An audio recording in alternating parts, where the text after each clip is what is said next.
একদিন, 2 দিন, 3 দিন, 4 দিন হাদিস এসেছে, টোটাল 4টা দিন 4টা রাত খাবার না পায়া, পানি না পায়া রাসূল পেটে পাথর পর্যন্ত বেঁধেছিলেন। এই 4টা দিন পেটে পাথর বাঁধা রাসূলের, কিন্তু পুরো কাপড় ছিল, কেউ টের পায় নাই, কোনো সাহাবী টের পান নাই, কিন্তু একজন সাহাবী টের পেয়েছেন, তার নাম হলো জাবির রাদিয়াল্লাহু তাআলা আনহু। তিনি কাছে গিয়ে কানে কানে বলছেন, হুজুর আপনি কাউকে টের পেতে দিচ্ছেন না, কিন্তু আমি কিন্তু টের পাইছি, আমি কিন্তু বুঝতে পারছি। রাসূল বলছেন, কি বুঝলা বলো? হুজুর আপনি পেটে পাথর বেঁধেছেন, ক্ষুধার যন্ত্রণায় আপনি ছটফট করছেন। আমার নবীজি বলছেন, জাবির রে, তুই তো আমাকে খুব ভালোবাসিস, সেজন্যই তুই আমাকে টের পাইলি, কেউ তো আমার এটা লক্ষ্য করলো না। রাসূল মুসকি মুসকি হাসি দিচ্ছেন, ক্ষুধার পেটে, কিন্তু নবীর মুখে হাসি কখনো বন্ধ ছিল না। এবারে বলছেন, হুজুর চিন্তা করবেন না, আমি বাড়ি যাচ্ছি, দেখি কি ব্যবস্থা করা যায়। আচ্ছা ঠিক আছে, যাও, ক্ষুধা লাগছে তো, মানুষ তো আমার নবী। চলে গেলেন তিনি বাড়িতে। বাড়িতে গিয়ে বউকে বলছেন, শোনো, ছোট্ট একটা ছাগল আছে, জব করে, জব করলেন। জব করার পরে বলছেন, বউ আমার, এই ছাগলটা সুন্দর করে রান্না বান্না করো, নবীর প্রিয় খাবার ছাগলের গোশত, আর সুন্দর করে কিছু রুটি প্রস্তুত করো। সুন্দর করে বউকে দায়িত্ব দিলেন, রান্না বান্না কমপ্লিট হয়ে গেছে। নবীর কাছে এসে বউ শিখাই দিয়েছেন জাবিরকে, জাবির শোনো, ছোট্ট ছাগল, বেশি লোককে বললে তো রাসূলের পেট ভরবে না, কয়েকজন সাহাবীকে আস্তে করে নিয়ে চলে আসবা, শত শত সাহাবী আসলে তো সব শেষ হয়ে যাবে। আচ্ছা ঠিক আছে। নবীর কাছে গিয়া কানে কানে জাবির বলছেন, ইয়া রাসূলুল্লাহ, সম্পূর্ণ রান্না বান্না কমপ্লিট হয়ে গেছে, চলুন না আমাদের বাড়িতে যাই। নবী কি একা যাওয়ার মানুষ নাকি? এমন নেতা কি আমার রাসূল নাকি? সঙ্গে সঙ্গে দাঁড়িয়ে গেলেন আর বললেন, ও সাহাবীরা, তোমরা কি জানো জাবিরের বাড়িতে আমাদের সবার দাওয়াত? যখন সুবহানাল্লাহ। সাইয়েদনা জাবির মাথায় হাত দিয়ে বলছেন, হুজুর কাম তো সারা, আমি কেমন করে মেহমানদারি করব, আমি কেমন করে মেহমানদারি করব হুজুর? রাসূল বলছেন, জাবির চিন্তা করো কেন, বান্দা যার রিজিকের দায়িত্ব তার। জোরে বলি সুবহানাল্লাহ। বান্দা যার রিজিকের দায়িত্ব তার। সাইয়েদনা জাবির চলে গেছেন বাড়িতে। বাড়ি থেকে বউকে বললেন, বউ বললেন, আপনি কি কানে কানে বলেন? বলেছি, কাম হয় নাই। রাসূল হাটে হাড়ি ভাঙছেন, রাসূল হাটে হাড়ি ভেঙে ফেলেছেন, কি করব এখন বলো? এবার বউ মুসকি হাসি মেরে বলছেন, নবীর মুখ থেকে যখন কথা বের হয়েছে, চিন্তা করো না, বান্দা যার রিজিকের দায়িত্ব তার। বউটা দেখেন আবার কেমন ইমানদার, যার বউটা ইমানদার সে যে কত বড় ভাগ্যবান। আল্লাহ তুমি সবার বউকে ভালো বানায় দাও। এই যারা বিয়ে করো নাই তারা আমিন কও কেন? হবে তো একদিন, ভালো বউ যেন হয়, জোরে বলি আমিন। ভালো বউ হওয়ার জন্য নিজে ভালো হওয়ার দরকার আছে না নাই? আমার নবীজি সাহাবে কেরামকে সঙ্গে করে নিয়ে রওনা দিয়েছেন। ছাগল হলো কয় কেজি? একটা 6 কেজি, 5 থেকে 6 কেজি ওজনের ছোট্ট একটা ছাগল। চলে গেছেন 600 সাহাবী। সুবহানাল্লাহ বলবেন না? বউটা বলে ফেলতেছেন, স্বামী আমার চিন্তা করেন কেন, বান্দা যার রিজিকের দায়িত্ব তার, কোনো চিন্তা করবেন না। দেখবেন অনেক বাড়ির বউ আছে এত ভালো ভদ্র, মেহমান আসলে পরে খুব খুশি হয়ে যায়। আবার অনেক বাড়ির বউগুলো আছে মেহমান আসলেই খালি এটা কন কি করে, এমনটা করা ঠিক না। মেহমান আছে যার ঘরে রহমত আছে তার ঘরে, যে বাড়িতে মেহমান থাকবে সেই বাড়ির প্লেটে কোনোদিন খাবার কি শেষ হবে না। জোরে বলে আলহামদুলিল্লাহ। মেহমান যার বাড়িতে বেশি, বরকত তার ঘরে বেশি। আমার নবীজি মেহমান ছাড়া বসতেন না। জাতির পিতা ইব্রাহিম আলাইহিস সালাতু ওয়াস সালাম মেহমান ছাড়া বসতেন না, মেহমানকে খাওয়ায়া দেওয়ার পরে খেতেন। আমার রাসূল মেহমানকে খাওয়ায়া দেওয়ার পরে খেতেন। আমার নবী মেহমানকে খুব ভালোবাসতেন এবং শর্ত জড়িয়ে দিয়েছেন, মান কানা ইউমিনু বিল্লাহ ওয়াল ইয়াউমিল আখির ফালইকরিম দাইফা। সেজন্য মেহমানকে সম্মান করে যে ঈমান রাখে, মেহমানকে কখনো ছোট করতে নেই। মেহমানকে যে ছোট করে আল্লাহ তাকে ছোট করে দিবেন। মেহমানের সঙ্গে মেহমান যদি একটু ভুলও করে তবুও তাকে ক্ষমার দৃষ্টিতে দেখতে বলেছেন মুহাম্মদ সাল্লাল্লাহু। আর মেহমান তো মেহমান। আরবদের, ওরা জাহেল হোক, ওদের মধ্যে একটা কালচার ছিল, বাবার খুনি যদি ওই বাড়িতে, যেই বাড়ির লোককে খুন করা হয়েছে, তার সন্তানের কাছে যদি আশ্রয় নিয়ে বলতো আমি তোমার বাড়িতে আশ্রয় চাই, মেহমান হতে চাই, ক্ষমা করে দিত। জাহেল হোক, কিন্তু ওদের মধ্যে এই গুণটা ছিল। এক সাহাবীর বাড়িতে 3 মাস বাজার নাই। কয় মাস? 3 মাস। বউ বলতেছে, স্বামী বাজার নাই, আপনার কাছ থেকে কিছু কয়েন জমা করে এই যে এতগুলো টাকা জমা করছে, একটু বাজার করে নিয়ে আসেন। তো বাজারে গেছেন, জোরের আজান হয়ে গেছে। আজান শুনলে নামাজ আগে না বাজার আগে? নামাজ পড়া শুরু করছেন। রাসূল নামাজ পড়ে ওয়াজ শুরু করছেন। আসর হয়ে গেছে, মাগরিব হয়ে গেছে, আর বাজার হয়নি। এশার নামাজ পড়ে আসার সময় রাসূল বললেন, ও তালহা, একটা মেহমান তুমি নিয়ে যাও। কেন? এই মেহমানটা আমি বন্টন করতে পারিনি, সবাই সবার ঘরে দিয়ে দিছে, তুমি এই মেহমানকে নিয়ে যাও। কাচ্চা হুজুর, আপনি যখন বলছেন আমি নিয়ে যাচ্ছি। উনি কিচ্ছু বলেননি রাসূলকে, বাজার নাই অথবা বাজার আছে কিছু বলেননি, নিয়ে চলে গেছেন। দরজায় ডাক দিচ্ছেন, বউ আমার দরজা খুলো। খালি ব্যাগ হাতে দিয়ে বলে, বাজার কিন্তু করার সময় হয়নি আমার, মেহমান একটা নিয়ে আসছি। ওইদিকে 3 মাস বাজার নাই। এই কন্ডিশন যদি আমাদের বাড়ির বইয়ের সঙ্গে হয় তাহলে কি হবে বলেন? হাতে কি নেবে? এবার যুদ্ধ হবে না? যখন বলেছেন মেহমান আসছে, বাড়ির বউ বলতেছে আলহামদুলিল্লাহ, মানে কি রহমত চলে আসছে। সুবহানাল্লাহ বলবেন না? স্বামী এখন বলতেছে, এখন কি করা যায়, কি খাওয়াবো বলো, কি আছে? তুষ, ওই যে তুষের বস্তা আমাকে নামায় দেন। তুষের বস্তা নামানো হলো। জানলা দিয়ে চালতেছেন, জানলা দিয়ে চালতে চালতে সেই তুষ থেকে কিছু খুদ বের করে সেই জবের খুদটাকে পিষদানিতে পিষে পিষে কিছু খামির করে আটা বানায়া, সেখানে আটাটাকে সুন্দর করে খামির করে সেখান থেকে মোটে 2টা রুটি প্রস্তুত করে মেহমানের জন্য প্রস্তুত করে স্বামীর হাতে দিয়ে বলেন, স্বামী গো, মেহমানের সামনে দিয়ে চট করে আপনি চলে আসবেন, বের হয়ে আসবেন, দেরি করবেন না। বসলে আপনি একটা রুটি খাবেন, মেহমানের পেটটা অপূর্ণাঙ্গ থাকবে। মেহমানকে দিয়ে চলে এসে আমার ঘরে ঢোকার সঙ্গে সঙ্গে আমরা লাইটটা বন্ধ করব, আমরা খেয়ে নিয়েছি বুঝাই দেব, কিন্তু আমরা তো খাই নাই। গোটা রাত না খাওয়া, ফজরের সময় নামাজ পড়তে গেছেন, নামাজ পড়তে গিয়ে রাসূল নামাজ পড়ান শেষ করেছেন, সব সাহাবী চলে গেছে, পিছন থেকে ডাক দিচ্ছে, তালহা এইদিকে আয়, হুজুর ভুল হয়ে গেছে, বুঝতে পারছি, জিব্রাইল খবর দিছে। আমার মনে হয় মেহমানদারি কবুল হয় নাই, কি করবো হুজুর, আপনি আমাকে মাফ করে দেন। রাসূল বলছেন, ও তালহা, গত রাত্রিতে তুমি এবং তোমার স্ত্রী মেহমানের সঙ্গে যে আচরণটা করেছো, আর শাজিম খুশি হয়ে গেছে, জোরে কান সুবহানাল্লাহ।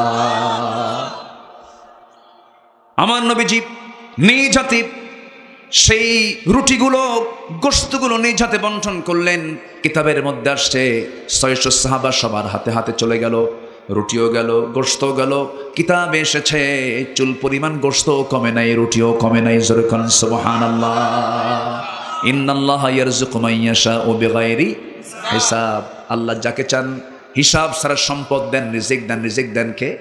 আল্লাহ তাআলা। জিকির করি লা ইলাহা ইল্লাল্লাহ। উম্মে সুলাইমের স্বামী চলে গেছেন বাইরে 7 দিনের জন্য ব্যবসা করতে। 7ম দিন যেদিন ফিরবেন সেদিন সকালবেলা কলিজার টুকরা ছেলে সন্তান মারা গেছে। সকালবেলা, বিকেলবেলা আসবেন, কাউকে কিছু বলেননি, বাচ্চা মারা গেছে, পাশের ঘরে শোয়া রাখছে। স্বামী আসবেন, মন খারাপ হবে না, আগে বলবো না। ভিতরে ঢুকছে, উনি মাথা থেকে পা পর্যন্ত সাজগোজ করেছেন স্বামীকে সন্তুষ্ট করার জন্য। মরা সন্তান পাশের ঘরে শুয়ে আছে। আর আমার দেশের বাচ্চা, মা যদি বাচ্চা মারা যায়, ওরে বাপরে বাপ, এলাকা তোলপাড়, আছে না? মনে আল্লাহ যে কি ভুল করছে সন্তান নিয়া, এরকম আছে না বলেন তো? মাতম করা মানে কি? কারে দোষ দেওয়া? মারা যেতেই পারে, মৃত্যু তো স্বাভাবিক ব্যাপার। মরে গেছে, আনন্দ চিত্তে পাঠায় দেবো আল্লাহর কাছে, আল্লাহ তোমার বান্দা তুমি নিয়ে যাও। উম্মে সুলাইম পাশের ঘরে শোয়া রাখছেন। বিকেলবেলা স্বামী আসছেন, সুন্দর করে তার সঙ্গে চিত্ত বিনোদন করেছেন, সহবাস হয়ে গেছে। স্বামী বলতেছে, স্ত্রী, সন্তান দেখি না, আমার বাচ্চার সন্তান আনাগোনা পাই না, আমার বাচ্চাটা গেল কই? স্ত্রী বলতেছে, আমার স্বামী, আমার সন্তান আপনার সন্তান তো এমন দেশে বেড়াতে গেছে যেই দেশ থেকে মানুষ আর কখনো ফিরে আসে না। এবার স্বামী বলছেন, আমার স্ত্রী, তুমি আমার এমন তথ্য কেন গোপন করলে? আগে তো বলতে পারতে, কেন বললে না? তিনি বলছেন, একমাত্র আপনার সন্তুষ্টির জন্য আমি বলি নাই, আপনি টেনশন করবেন। মনটা ফ্রেশ করার জন্য আমি অভিনয় করেছি, চেষ্টা করেছি। রাগ করে চলে গেছেন, নবীর কাছে গিয়ে বলছেন, হুজুর, আমার বউ তেমন আচরণ করলো কেন? সে কেন আমার নাপাকি হওয়ার পূর্বে বললো না? রাসূল বলছেন, শোনো, গতকাল তোমার স্ত্রী উম্মে সুলাইম যে তোমার প্রতি যে ধৈর্যের পরিচয় দেখিয়ে দিয়েছে, তোমার যে সেবা করেছে, আর শাজিম খুশি হয়ে গেছে। জোরে করুন সুবহানাল্লাহ। তোমাদের জন্য দোয়া করে আল্লাহ তাআলা তোমাদেরকে নেক্সট সন্তান আর একটা দান করুক, জগৎধন্য মুহাদ্দিসের জন্য পরিবর্তিত হয়। জোরে বলি আলহামদুলিল্লাহ। সব দিকে ব্যালেন্স করতে হবে, তাই না? স্বামীর দামও আছে, বইয়ের দামও আছে। একজন কাপড় ক্রেতা 6 মাস আগে কাপড় কিনে নিয়ে চলে গেছে, পছন্দ হয় নাই। সাইয়েদনা আবু বকরের কাছে সে বলছে, আবু বকর, কাপড় কিনেছিলাম তোমার কাছ থেকে, পছন্দ হয় নাই, কাপড়টা ফেরত নাও। কাপড়টা তিনি ফেরত নিলেন, টাকাটা তাকে দিয়ে দিলেন। দেওয়ার পর পরে তিনি হাউমাউ করে কান্দেন। সবাই বলছে, আবু বকর তুমি তেমন করে কান্দো না, কান্দো কেন? তিনি বলছেন, কান্নার হেতু হলো, কান্নার কারণ হলো এই কাপড় ক্রেতা আমার কাছ থেকে কাপড় নিয়ে চলে গেছে, কাপড় পছন্দ হয় নাই, 6 মাস পরে আমাকে ফেরত দিয়ে গেল। আমি কাপড়টা ফেরত নিলাম, টাকাও আমি তাকে দিয়ে দিলাম, কিন্তু আমি কাঁদতেছি এই জন্য, আমি যখন দুনিয়া থেকে বিদায় নেব, আদালতে আখিরাতে যখন আল্লাহর সামনে মুখোমুখি হয়ে যাব, আল্লাহ যখন আমাকে আস্তে করে ডাক দিয়ে বলবেন, আবু বকর এই দিকে আয়, এই যে তোর নামাজ, এই যে তোর রোজা, এই যে তোর জিহাদ, এই যে তোর দান সাদগা, একটাও আমি আল্লাহ আমার পছন্দ হয় নাই, তুই নিয়ে যা। আমি কই নিয়ে যাব? আমি কোথায় নিয়ে যাব? আল্লাহ যদি আমার আমলগুলো পছন্দ না করেন, আমি কার কাছে আমলগুলো নিয়ে আমি হাজির হব? এই টেনশন আমি কান্দি। আমার ভাইয়েরা, এই জন্য সব সময়ের জন্য একটাই টেনশন মাথায় রাখতে হবে, কেউ না খুশি হোক, খুশি হোক কে? আসতে বলবেন না, কে? আল্লাহ। আমার নবীজির দিন কেটেছে ঘোড়ার পিঠে, রাত কেটেছে জায়নামাজ।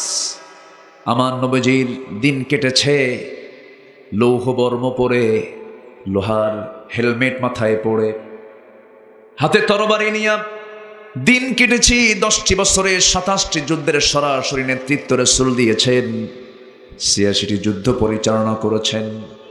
আমার বন্ধুগণ, ইসলাম তো এমনি এমনি আসে নাই। শুধু মসজিদ মাদ্রাসা নিয়ে রাসূল ছিলেন না, মসজিদের ইমাম রাসূল ছিলেন, 12.5 লক্ষ বর্গমাইলের রাষ্ট্রপ্রধানও সেই রাসূলই ছিলেন।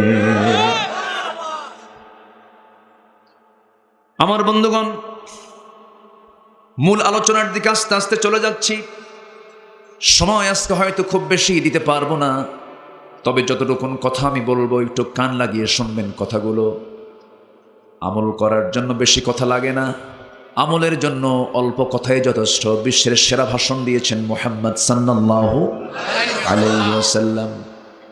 সবাই জানেন নবীজির সেরা ভাষণ ছিল হলো বিদায়ী হজের ভাষণ। আমার নবীজি আরাফাতের ময়দানে 100 লক্ষ সাহাবীকে সামনে রেখে নাতি দীর্ঘ একটা বক্তৃতা তিনি দিয়েছিলেন। মাত্র 20 থেকে 25 মিনিট তিনি কথা বলেছিলেন, কিন্তু সেই বক্তব্যের ভিতরে ব্যক্তি, সমাজ, রাষ্ট্র এমন কোনো সাইড নাই যা তার কথার মধ্যে বাদ ছিল। যেরকম সুবহানাল্লাহ। আমার বন্ধুগণ, আমি আজকে আলোচনার মূল যে বিষয়টা আমি আপনাকে বলতে চাচ্ছি সেটা হলো, এই আল্লাহর কালামকে আমরা মানতে যদি চাই, মানবো আমরা আংশিক না পুরোপুরি? এটা মানতে গিয়ে কোনো কন্ডিশন করা যাবে না, কোনো শর্ত দেওয়া যাবে না। এটা মানবো, এটা মানবো না, এটা বাস্তবায়ন করবো, এটা বাস্তবায়ন করবো না, এমন করে কোরআনটাকে মানার কোনো সুযোগ নাই। কোরআন তেমন একটা কিতাবের নাম যাকে ইফরাত তাফরিদ কোনো কিছুই করা যাবে না। সূরা ফাতিহার বা থেকে শুরু করে নিয়া বিসমিল্লাহর বা, সূরা নাসের শেষে হলো মিনাল জিন্নাতি ওয়ান নাস, এই বা থেকে শুরু করে নিয়ে শেষের সিন পর্যন্ত এর মধ্যে একটা আয়াত কেন, একটা বাক্য কেন, একটা শব্দ কেন, একটা হরফ যদি কোনো বান্দা যদি অস্বীকার করে ফেলে, তার ঈমান আছে না গেছে? চলে গেছে। চুল পরিমাণ অস্বীকার করা যাবে না, অমান্য করা যাবে না। আল্লাহ এই বিষয়টা ক্লিয়ার করে দিয়েছেন দুটো আয়াতের মধ্য দিয়ে। আফাতুমিনুনা বিবা'দিল কিতাবি ওয়া তাকফুরুনা বিবা'দ। আরেক জায়গায় বলছেন উদখুলু ফিস সিলমি কাফা। জোরে বলুন আল্লাহু আকবার। সব মেনে চলতে হবে, পুরোপুরি ইসলামে দাখিল হয়ে যেতে হবে। যদি কোনো বান্দা তুমি আড়াল করে ফেলো, আল্লাহ কি ভয়ঙ্কর কথা এখানে বলছেন। সূরা বাকারার 159 নম্বর আয়াত থেকে আমি তেলাওয়াত দিয়ে শুরু করেছি। 159 নম্বর আয়াত আল্লাহ রাব্বুল আলামিন এমন ভয়ঙ্কর কিছু কথা বলেছেন, কি রাগ তিনি করেছেন দেখেন সেই সমস্ত অবাধ্য বান্দার উপরে। এই আয়াতগুলো আমাকে চরম টেনশনে ফেলে দেয়। আল্লাহ রাব্বুল আলামিন কত ভয়ঙ্কর রূপে এই কথাগুলো বলছেন।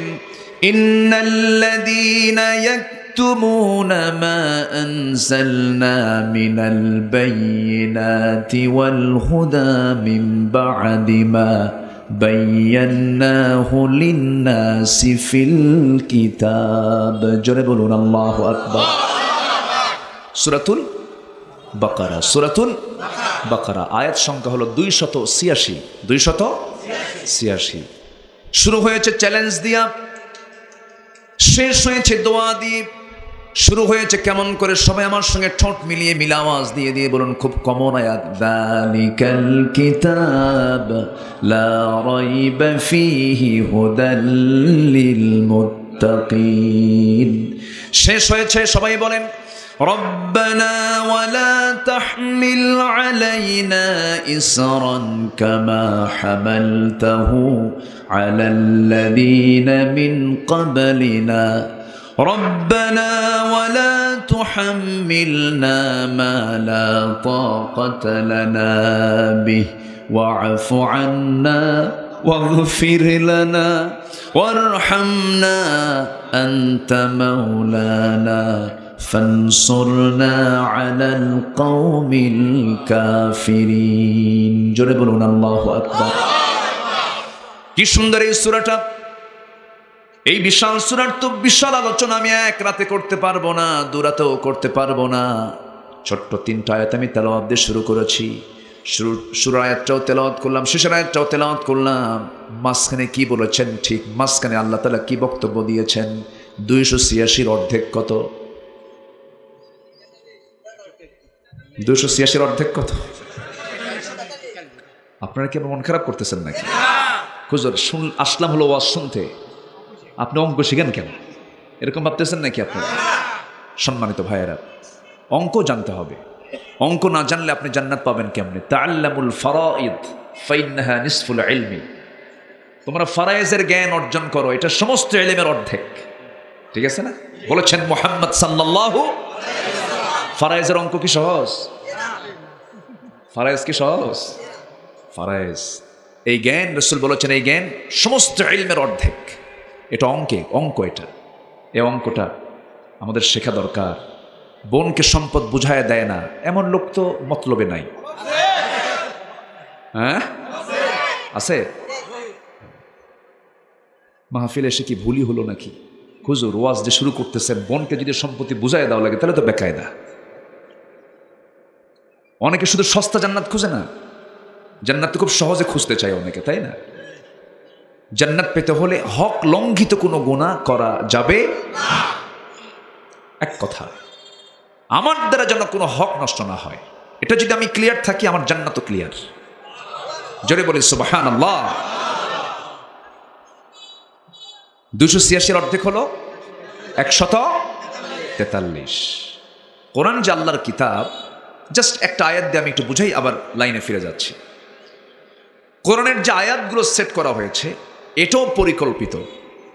যিনি আকাশ সাজিয়েছেন তিনি কোরআন সাজিয়েছেন। সুবহানাল্লাহ বলবেন না? আকাশ দেখতে মনে হয় একটু কি মনে হয় ইঞ্জিনিয়ারিং প্ল্যানে খুব একটা ভালো হয়নি মনে হয় নাকি? আসতে কয় বেগাইরে আমাদিন তারাওনা, এমন প্ল্যান যার কোনো খুঁটি নেই। সুবহানাল্লাহ বলবেন না? ঝুলন্ত আকাশ কে বানিয়েছেন? পৃথিবীর সবাই ছাদ বানায় কি দিয়া? কলাম দিয়ে, ভিত দিয়া। আর আল্লাহ বানান কি দিয়া? খুঁটি ছাড়া, খুঁটিবিহীন ছাদ ঝুলায় রেখেছেন। আল্লাহু আকবার। আকাশের দিকে তাকালে তো অহংকার আসারই কথা না। এই আকাশের দিকে একটু যদি তাকায় আমার তো অহংকারের চুল পরিমাণ আমার দেহে থাকার কথা না। আমরা কিছুই না। আমরা যেখানে বসে আছি এখান থেকে সূর্য কত দূর থাকলে পরে সূর্যটা প্লেটের মতো দেখা যায় 13 লক্ষ গুণ বড় পৃথিবী থেকে। ওই সূর্য থেকে আবার বেটেল জুইস একটা তারকা আছে, সেই তারকা ওই সূর্যের চাইতে 33 কোটি গুণ বড়। এরকম কি একটা তারকা? অসংখ্য গ্যালাক্সি, ব্ল্যাক হোলের মধ্যে যদি কোনো তারকা যদি ঢুকে যায়, বাচ্চা যেমন চকলেট মুখের মধ্যে নিলে নিঃশেষ হয়ে যায়, ব্ল্যাক হোলে তারকা ঢুকলে তারকা নিঃশেষ হয়ে যায়। সব মহাশূন্যে পরিভ্রমণ করছে তারকাগুলো। মানুষ চাঁদে গেছে, মানুষ মঙ্গল গ্রহে গেছে, মঙ্গল গ্রহে নাকি জায়গাও কিনছে মানুষ, ওখানে যায় নাকি থাকবে, থাক তোরা। তো চাঁদ দেখলো, মঙ্গল গ্রহ দেখলো, যদি মানুষ যদি একটু চিন্তা করে, একটু দেখবো, একটু তারকার দেশ, সূর্যের কাছে তো যাওয়া সম্ভব না, জ্বলে পড়ে সারখার হয়ে যাবে। তো তারকার দেশে যদি কেউ যেতে চায় চেষ্টা করতে পারে, তবে দুনিয়ার কোনো বিমান আর কপ্টার দেওয়া হবে না, নভোযান লাগবে। নভোচারী যারা যেগুলো যান ব্যবহার করে, অ্যাপোলো 11 একটা সবচেয়ে লেটেস্ট একটা আপডেট নভোযান অ্যাপোলো 11, যার ঘন্টার গতি হলো 39,000 কিলোমিটার। কত হাজার? 39,000 কিলোমিটার। 39,000 কিলোমিটার বেগে এই নভোযানটা চলবে। এটাতে চড়ে যদি কেউ রওনা দেয়, পৃথিবীর সবচেয়ে নিকটবর্তী তারকা হলো প্রক্সিমা সেন্ট্রাই।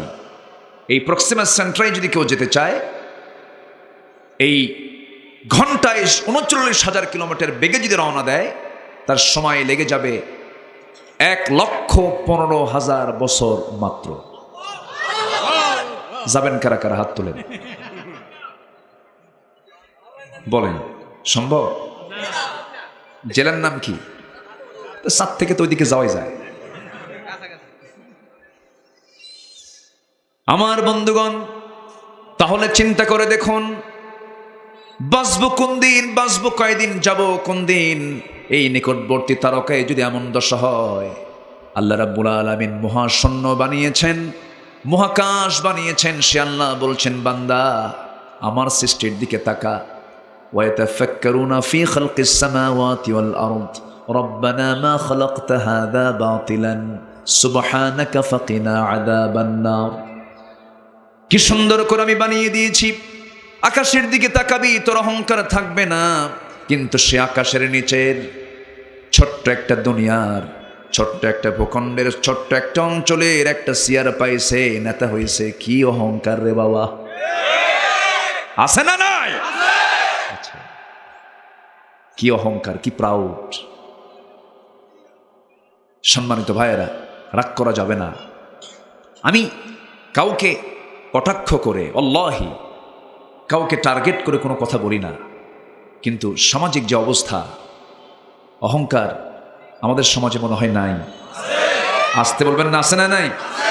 অহংকার কিসের থাকতে পারে বলেন তো? টাকার, সম্পদের, চেহারার, নেতৃত্বের, ক্ষমতার, এগুলোতে দেখায় মানুষ। এগুলো দেখায় না, আর কিছু দেখায়? এখন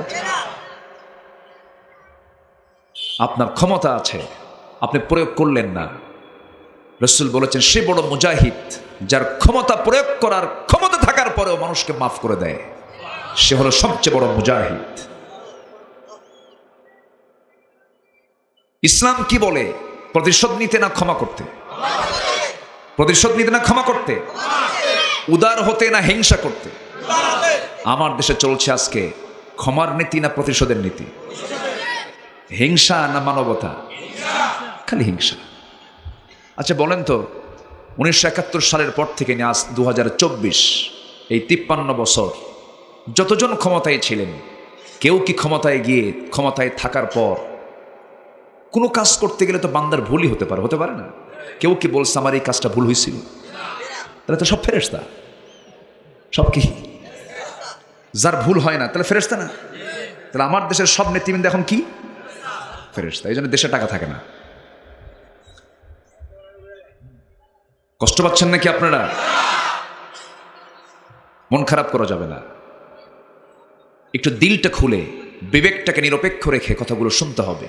মন খারাপ করা যাবে না। দেশ আমাদের সবার। প্রবাসীরা কি কষ্ট করে বাবা ছেড়ে, মা ছেড়ে, বউ বাচ্চা ছেড়ে প্রবাস জীবনে গিয়ে 100 তলা বিল্ডিং এর উপরে পাখির মতো ঝুলে ঝুলে কনস্ট্রাকশনের কাজ করে। বাপমার চেহারা দেখে না, বইয়ের চেহারা দেখে না, সন্তানদের চেহারা দেখে না।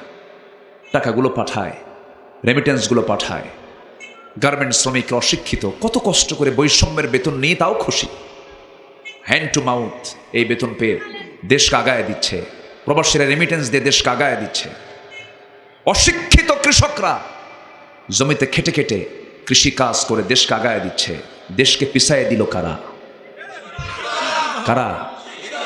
যারা শিক্ষিত নামের কলম চোরেরা, যারা কোরআন থেকে জাতিকে দূরে রেখে দিয়েছে, ঠিক কিনা? আমরা তাই দেখছি। আজকে আমরা জানি পুরুষ আর নারী এই দুটাই তো, ইন্না খালাকনাকুম মিন যাকারিন ওয়া উনসা। এখন মেল ফিমেল ট্রান্সজেন্ডার ক্লাস 7-এর সিলেবাসে ঢুকায় দিছে। সুলাইমান আলাইহিস সালাতু ওয়াস সালাম তিনি নির্মাণ করেছেন। সুলাইমানের চাইতে এত বড় মেধাবী মানুষ কিয়ামত পর্যন্ত কেউ আসবে? সব প্রাণীর ভাষা তিনি বুঝতেন, সব প্রাণী, শুধু মানুষ না। এমনকি পিঁপড়া, পিঁপড়া তার জনগণকে বলতেছে, এই পিঁপড়া উদখুলু মাসাকিনাকুম, ঘরের মধ্যে ঢুকো। কেন? সুলাইমান তার বাহিনী নিয়ে আসতেছে, পিছে কিন্তু শেষ পদপিষ্ট হয়ে যাবে, শেষ হয়ে যাবে। এই আওয়াজটাও আল্লাহর পয়গম্বর সুলাইমান শুনতে পেয়েছেন। ওরা বলে হুজুররা কি জানে? হ্যাঁ, হাতের মধ্যে ওই পিঁপড়ার রাজাকে তুললেন, ফাতাবাসসামা দাহিকান, মুস্কি মুস্কি হাসি মারলেন। সুবহানাল্লাহ বলবেন না? এক সকাল সন্ধ্যায় আল্লাহর পয়গম্বর সুলাইমান তিনি গোটা দুনিয়া ঘুরে বেড়াতেন। 4000 বছর আগের কথা বলছি। ওই সময় বিমান কয়টা ছিল? তাহলে আধুনিকতা কাদের শিখান আপনারা? এই পৃথিবীতে সমস্ত সভ্যতা, সমস্ত আধুনিকতা সব এনেছেন আম্বিয়া কেরাম। আধুনিক দুনিয়া যে প্রযুক্তি আজকে আমরা দেখতে পাচ্ছি, এগুলো সমস্ত কিছুর প্রাথমিক ভিত্তি হলো মুসলমানদের দ্বারা এগুলো সব ভিত্তি রচনা হয়েছে। ইতিহাস আমরা জানি না, এই জন্য আমরা আজকে ক্ষমতা নাই গোটা দুনিয়াতে মুসলমানদের, এই জন্য তারা এগুলোর নাম বলে বেড়াচ্ছে। সব তো কোরআন থেকে এসেছে, বলি আলহামদুলিল্লাহ। সমস্ত জ্ঞানের উৎস কি? আমাদের বলে হুজুররা কি জানে, আর ওইদিকে আবার বলে আগামীকাল ঈদুল আজহার জানাজা নামাজ। হ্যাঁ, আছে না নাই? 15 বছর ধরে সংসদে খুব গান গাইল একজন, গান গাইছে না? এবার পছন্দ করে নাই, তোর গান আর শুনবো না, ওরাই ছড়াই দিচ্ছে। তারা আবার বলে মিশকাত শরীফ এটা নাকি সিয়াসিত্তার কিতাব।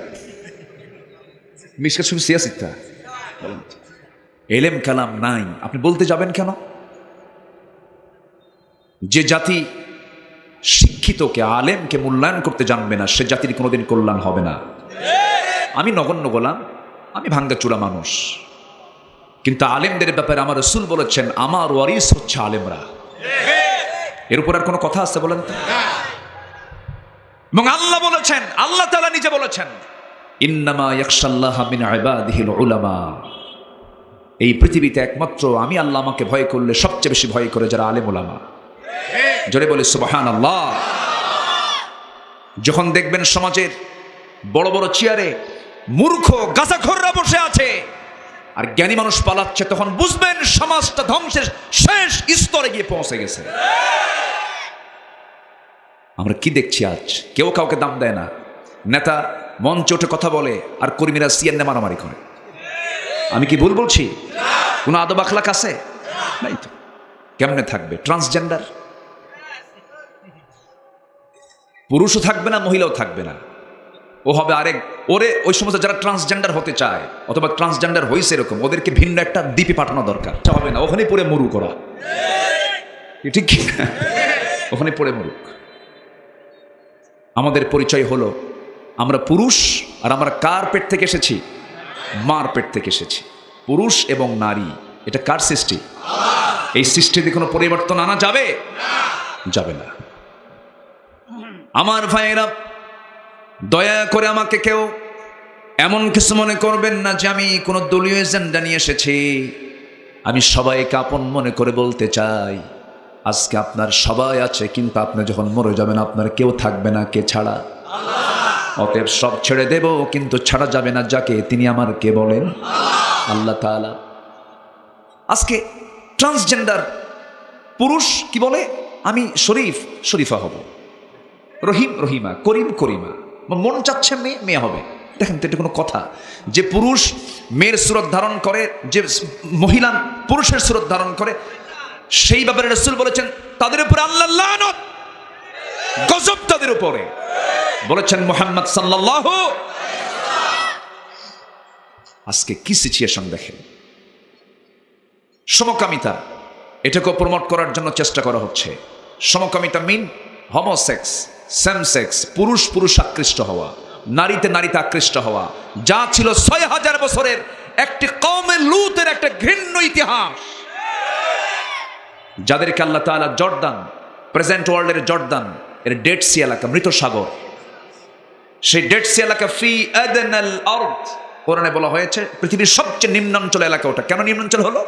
আল্লাহ তাআলা কওমে লূতকে উপরে তুলে দিয়েছিলেন, ছেড়ে নিচের দিকে একদম গেড়ে দিয়েছেন, এত নিচে চলে গেছে, গোটা পৃথিবীর সবচেয়ে নিম্ন অঞ্চল হলো ওই এলাকা। সেই সমকামিতার ব্যাপারে আমার দেশেও কিছু ধ্বজাধরি আছে। আসতে বলবেন না, আছে না নাই? এরা কলেজ ভার্সিটিতে ওইগুলো ঢুকায় দিতে চায়। সম্মানিত ভাইয়ের, একজন ব্রিটিশ প্রধানমন্ত্রী ভারতীয় বংশোদ্ভূত, অন্য ধর্মের হলেও তার এই কথাকে আমি সাধুবাদ জানাই। ঋষি সোনাক তিনি বলেছেন, a man is a man, a woman is a woman, that's just a common sense. একটা পুরুষ একটা পুরুষ, একটা নারী একটা নারী, বোঝার জন্য বেশি কিছু লাগে না, কমন সেন্স দরকার। এত বিকৃত রুচি আজকে মানুষের, সেগুলো আবার অনলাইনে এসে বলে আমি ওরে বিয়ে করছি। যেরকম নাউজুবিল্লাহ, মহিলা মহিলারে বিয়ে করে, আমি ওরে বিয়ে করছি, আমি ওরে ছাড়া থাকবই না। টাঙ্গাইল থেকে নোয়াখালী চলে গেছে, জানেন না? আপনারা জানেন না? এগুলোকে প্রমোট করার জন্য একটা পক্ষ লেগেছে। আমাদের রক্তের শেষ রক্তবিন্দু থাকা পর্যন্ত, আমাদের দেহের শেষ রক্তবিন্দু থাকা পর্যন্ত ইসলাম বিরোধী কোন ষড়যন্ত্র বাংলার জমিন আমরা টিকতে দেব না। রাজি আছেন কারা কারা? হাত উঁচু করে দেখেন মুসলমান।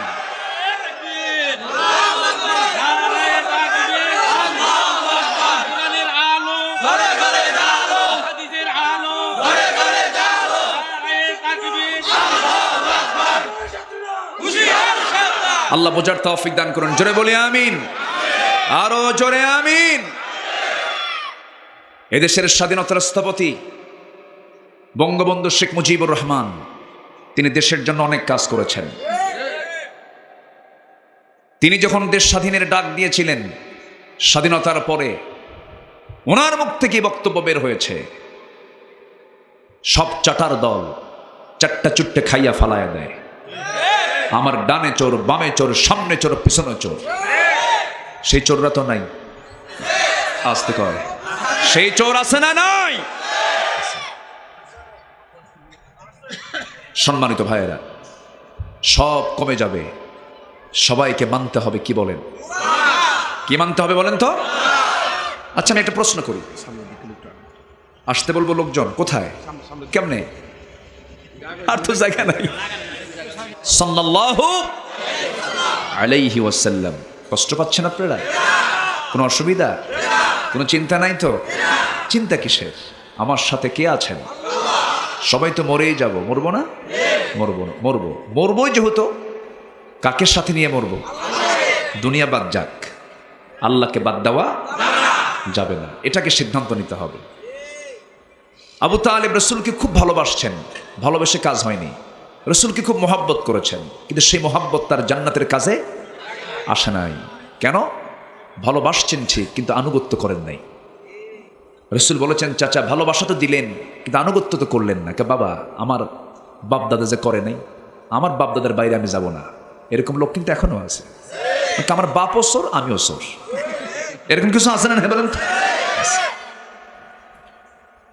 বাপ যা করে গেছে তা করা যাবে না, রসুল যা করেছেন তাই করতে হবে।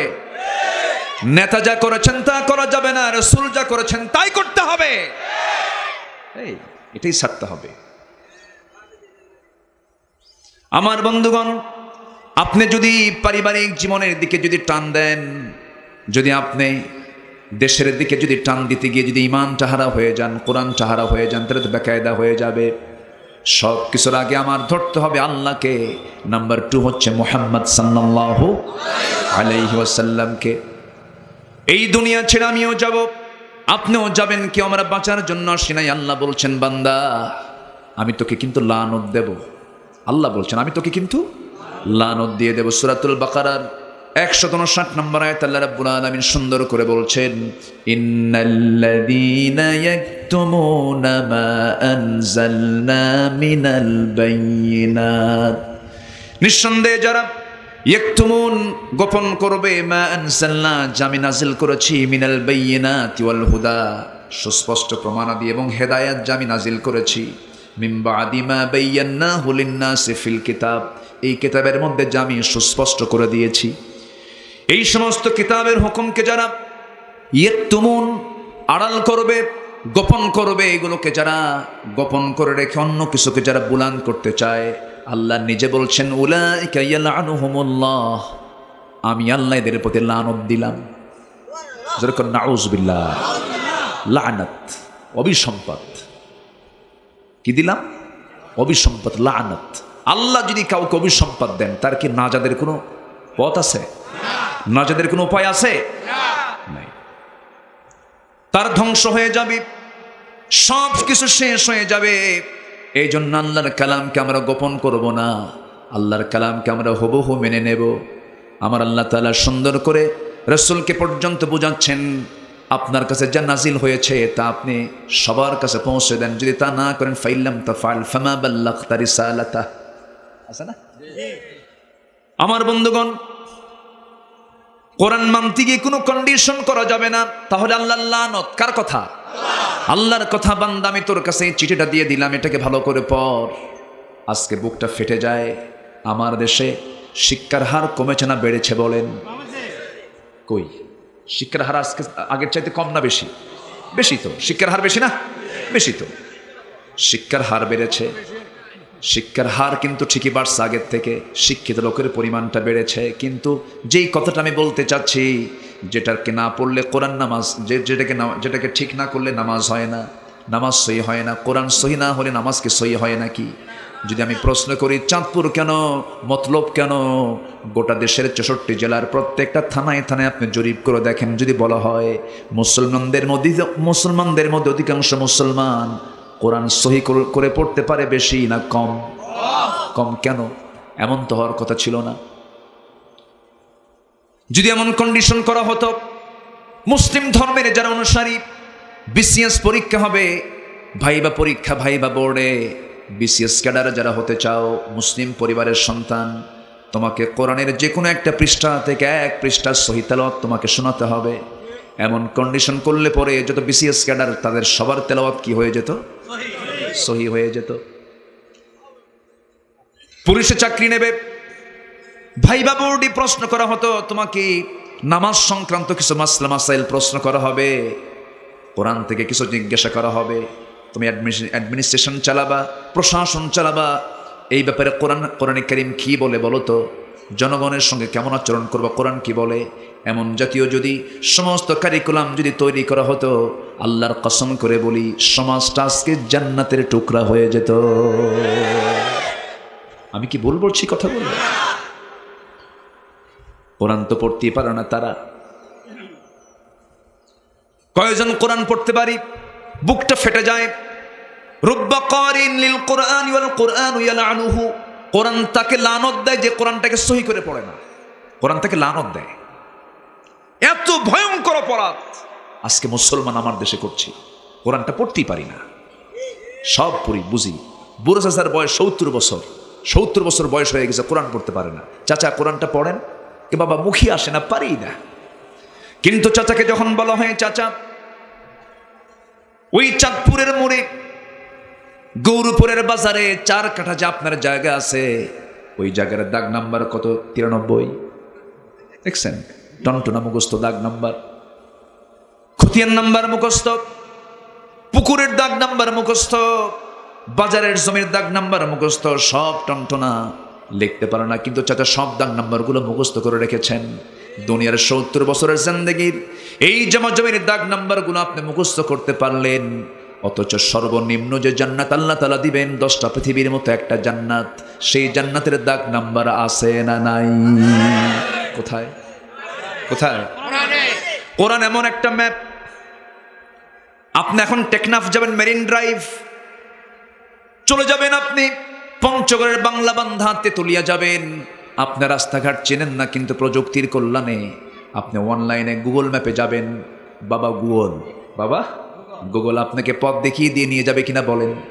নিয়ে যাবে। পৃথিবীর মানুষের তৈরি করা গুগল ম্যাপ দিয়ে যদি আপনি কাউকে জিজ্ঞাসা না করে যদি যথাস্থানে পৌঁছতে পারেন, আল্লাহ রাব্বুল আলামিন এই কিতাবের মধ্যে এমন একটা ম্যাপ এঁকে দিয়েছেন, বান্দা তুমি যদি কোরআনটা ভালো করে পড়ো, এই ম্যাপটা দেখে দেখেই তুমি আমার জান্নাতে ঢুকে যাবা, কেউ তোমাকে আটকাবে না। জোরে বলে সুবহানাল্লাহ। তাহলে এটা হলো জান্নাতে যাওয়ার ম্যাপ, জান্নাতে যাওয়ার ম্যাপ। এই অ্যাপস আমাদের আয়ত্তে আনতে হবে। এই অ্যাপসটা কেমন অপারেশন করতে হয় এটা আমাদের বুঝতে হবে, তাহলে আমরা একদম জান্নাত টার্গেট করে ফেলবো। জোরে বলি ইনশাআল্লাহ। কষ্ট পাচ্ছেন আপনারা? আমার ভাইরা একটু মনোযোগ দিয়ে শুনুন। যদি আমি প্রশ্ন করি, আমার দেশে নামাজি বেশি না বেনামাজি বেশি? তাহলে কোরআন পড়তে পারার সংখ্যা কম, বেনামাজিও বেশি, নামাজি কম। যদি আমি বলি আমার দেশে বিড়ি খাওয়া লোক বেশি না বিড়ি ছাড়া লোক বেশি? শীতের দিনে কমে না বাড়ে? কি টান রে বাবা, হাসে না নাই? কি টানটা মারে, সুখ টান না, সুখ টান। ও আপনি টানেন নাকি? আপনি টানেন নাকি? ও আচ্ছা, দেখেন। আচ্ছা, টানাটানিও করা যাবে না, ঢালাঢালিও করা যাবে না। আবার বিড়ি খায়, আবার মাহফিলে এসে বলে হুজুর বিড়ি খাওয়া কি জায়েজ আছে নাকি? মানে উনি জায়েজের চেষ্টায় আছেন। হুজুররা কেমনে বলবে বিড়ি খাওয়া যাবে কি যাবে না? ডাক্তাররা বলবে। কোনো ডাক্তার কি বলে বিড়ি খাওয়া স্বাস্থ্যের জন্য খুব ভালো? যেটা ডাক্তার না জায়েজ বলে সেটা কি ইসলাম জায়েজ বলতে পারে? কেমনে? এগুলো কমন সেন্স লাগে। কি সেন্স? কমন সেন্স লাগে। এগুলো প্রশ্ন হবে কেন? যেটা আমার শরীরকে নষ্ট করে, ধ্বংস করে। ওয়ালা তুলকু বিআইদিকুম ইলা তাহলুকা, নিজকে ধ্বংসের দিকে ঠেলে দিও না। কার কথা? খাজা আছে না এরকম? দিল কর তাজা, ইসমে জালাল, গাজার কলকি খাওয়া হালাল। জোরে কোন নাউজুবিল্লাহ। শয়তান ওখানে, শয়তান ওদেরকে রিপ্রেজেন্টেটিভ বানায় দিছে। আমার আসার দরকার নেই, তোরা সালা। এত বদমাইশারা। এই বদমাইশগুলো আমার দেশে আছে না নাই বলেন তো? আচ্ছা, সম্মানিত ভাইয়েরা, সম্মানিত বন্ধুগণ, শাহজালাল কে ছিলেন আর তার কবরের পাশে কে বসে আছে? শাহজালাল হলেন কত বড় একজন আল্লাহওয়ালা, দ্বীনের মুজাহিদ। তার কবরের পাশে বসে থাকে সালার চটপড়া মোষ, এইরকম 2-2.5 ইঞ্চি মোটা হাইব্রিড জাতের মোষ, যা থেকে ভয়ই লাগে, ভয়ঙ্কর চেহারা। সালার চট পড়ে থাকে, বুঝাই আমি জামানার কুতুব। ও তো জামানার কুতুব না, জামানার জঙ্গল, ঠিক কিনা? জঙ্গল ওগুলো। কোনো পাগল, এটা মাথায় রাখবেন, কোনো পাগল, অসামাজিক, ব্যক্তিত্বহীন, বেনামাজি, মস্তিষ্ক বিকৃত ব্যক্তি কখনো আল্লাহওয়ালা হতে পারে? কথা ক্লিয়ার?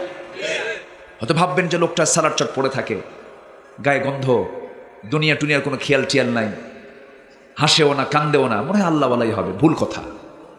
পৃথিবীর সেরা ব্যক্তিত্ব সম্পন্ন মানুষ ছিলেন মুহাম্মদ সাল্লাল্লাহু। তার কি চুল এলোমেলো ছিল? তার কি মুখের কোনো গন্ধ ছিল? মেসক কি বাদ ছিল? আতর কি বাদ ছিল? তোর চোখের সুরমা কি বাদ ছিল? তার পোশাক কি অপরিচ্ছন্ন ছিল? তার চাইতে বড় বুজুর্গ পৃথিবীতে আসবে কেউ? তাহলে ও কোন বুজুর্গ? এগুলো বদমাইশ, এগুলো গাঁজা খায়, শীত হয়ে পড়ে থাকে। এগুলো ঠিক করার জন্য বেশি কিছু না, খালি 1.5 হাত লাঠি দরকার, ওর বুজুর্গির সব ছুটে যাবে, ঠিক কিনা? এগুলো বদমাইশ। এগুলো এমন, ওরা বলে কি জানেন, তোমাদের কোরআন 30 পারা, আমাদের কোরআন 90 পারা। অদ্ভুত অদ্ভুত কথা বলে। গাছা নাকি বেহেশতের গাছ, যেরকম নাউজুবিল্লাহ। সময় তো অল্প, এদের একটা গ্যাং আছে বুঝলেন, গোটা দেশে গাজা গ্রুপ, বদমাইশ এগুলো। বলে মনের পর্দা বড় পর্দা, বাইরের পর্দা উঠাও রে, নারী পুরুষ একাকার হয়ে যায়, ওদের মধ্যে চলে জিনার কারবার। বদমাইশ এগুলো। সম্মানিত ভাইয়েরা, তাহলে সকল নেশা থেকে মুসলমান কি কাছে থাকবে না দূরে থাকবে? আমার দেশে বিড়ি খাওয়া লোক কম না বেশি?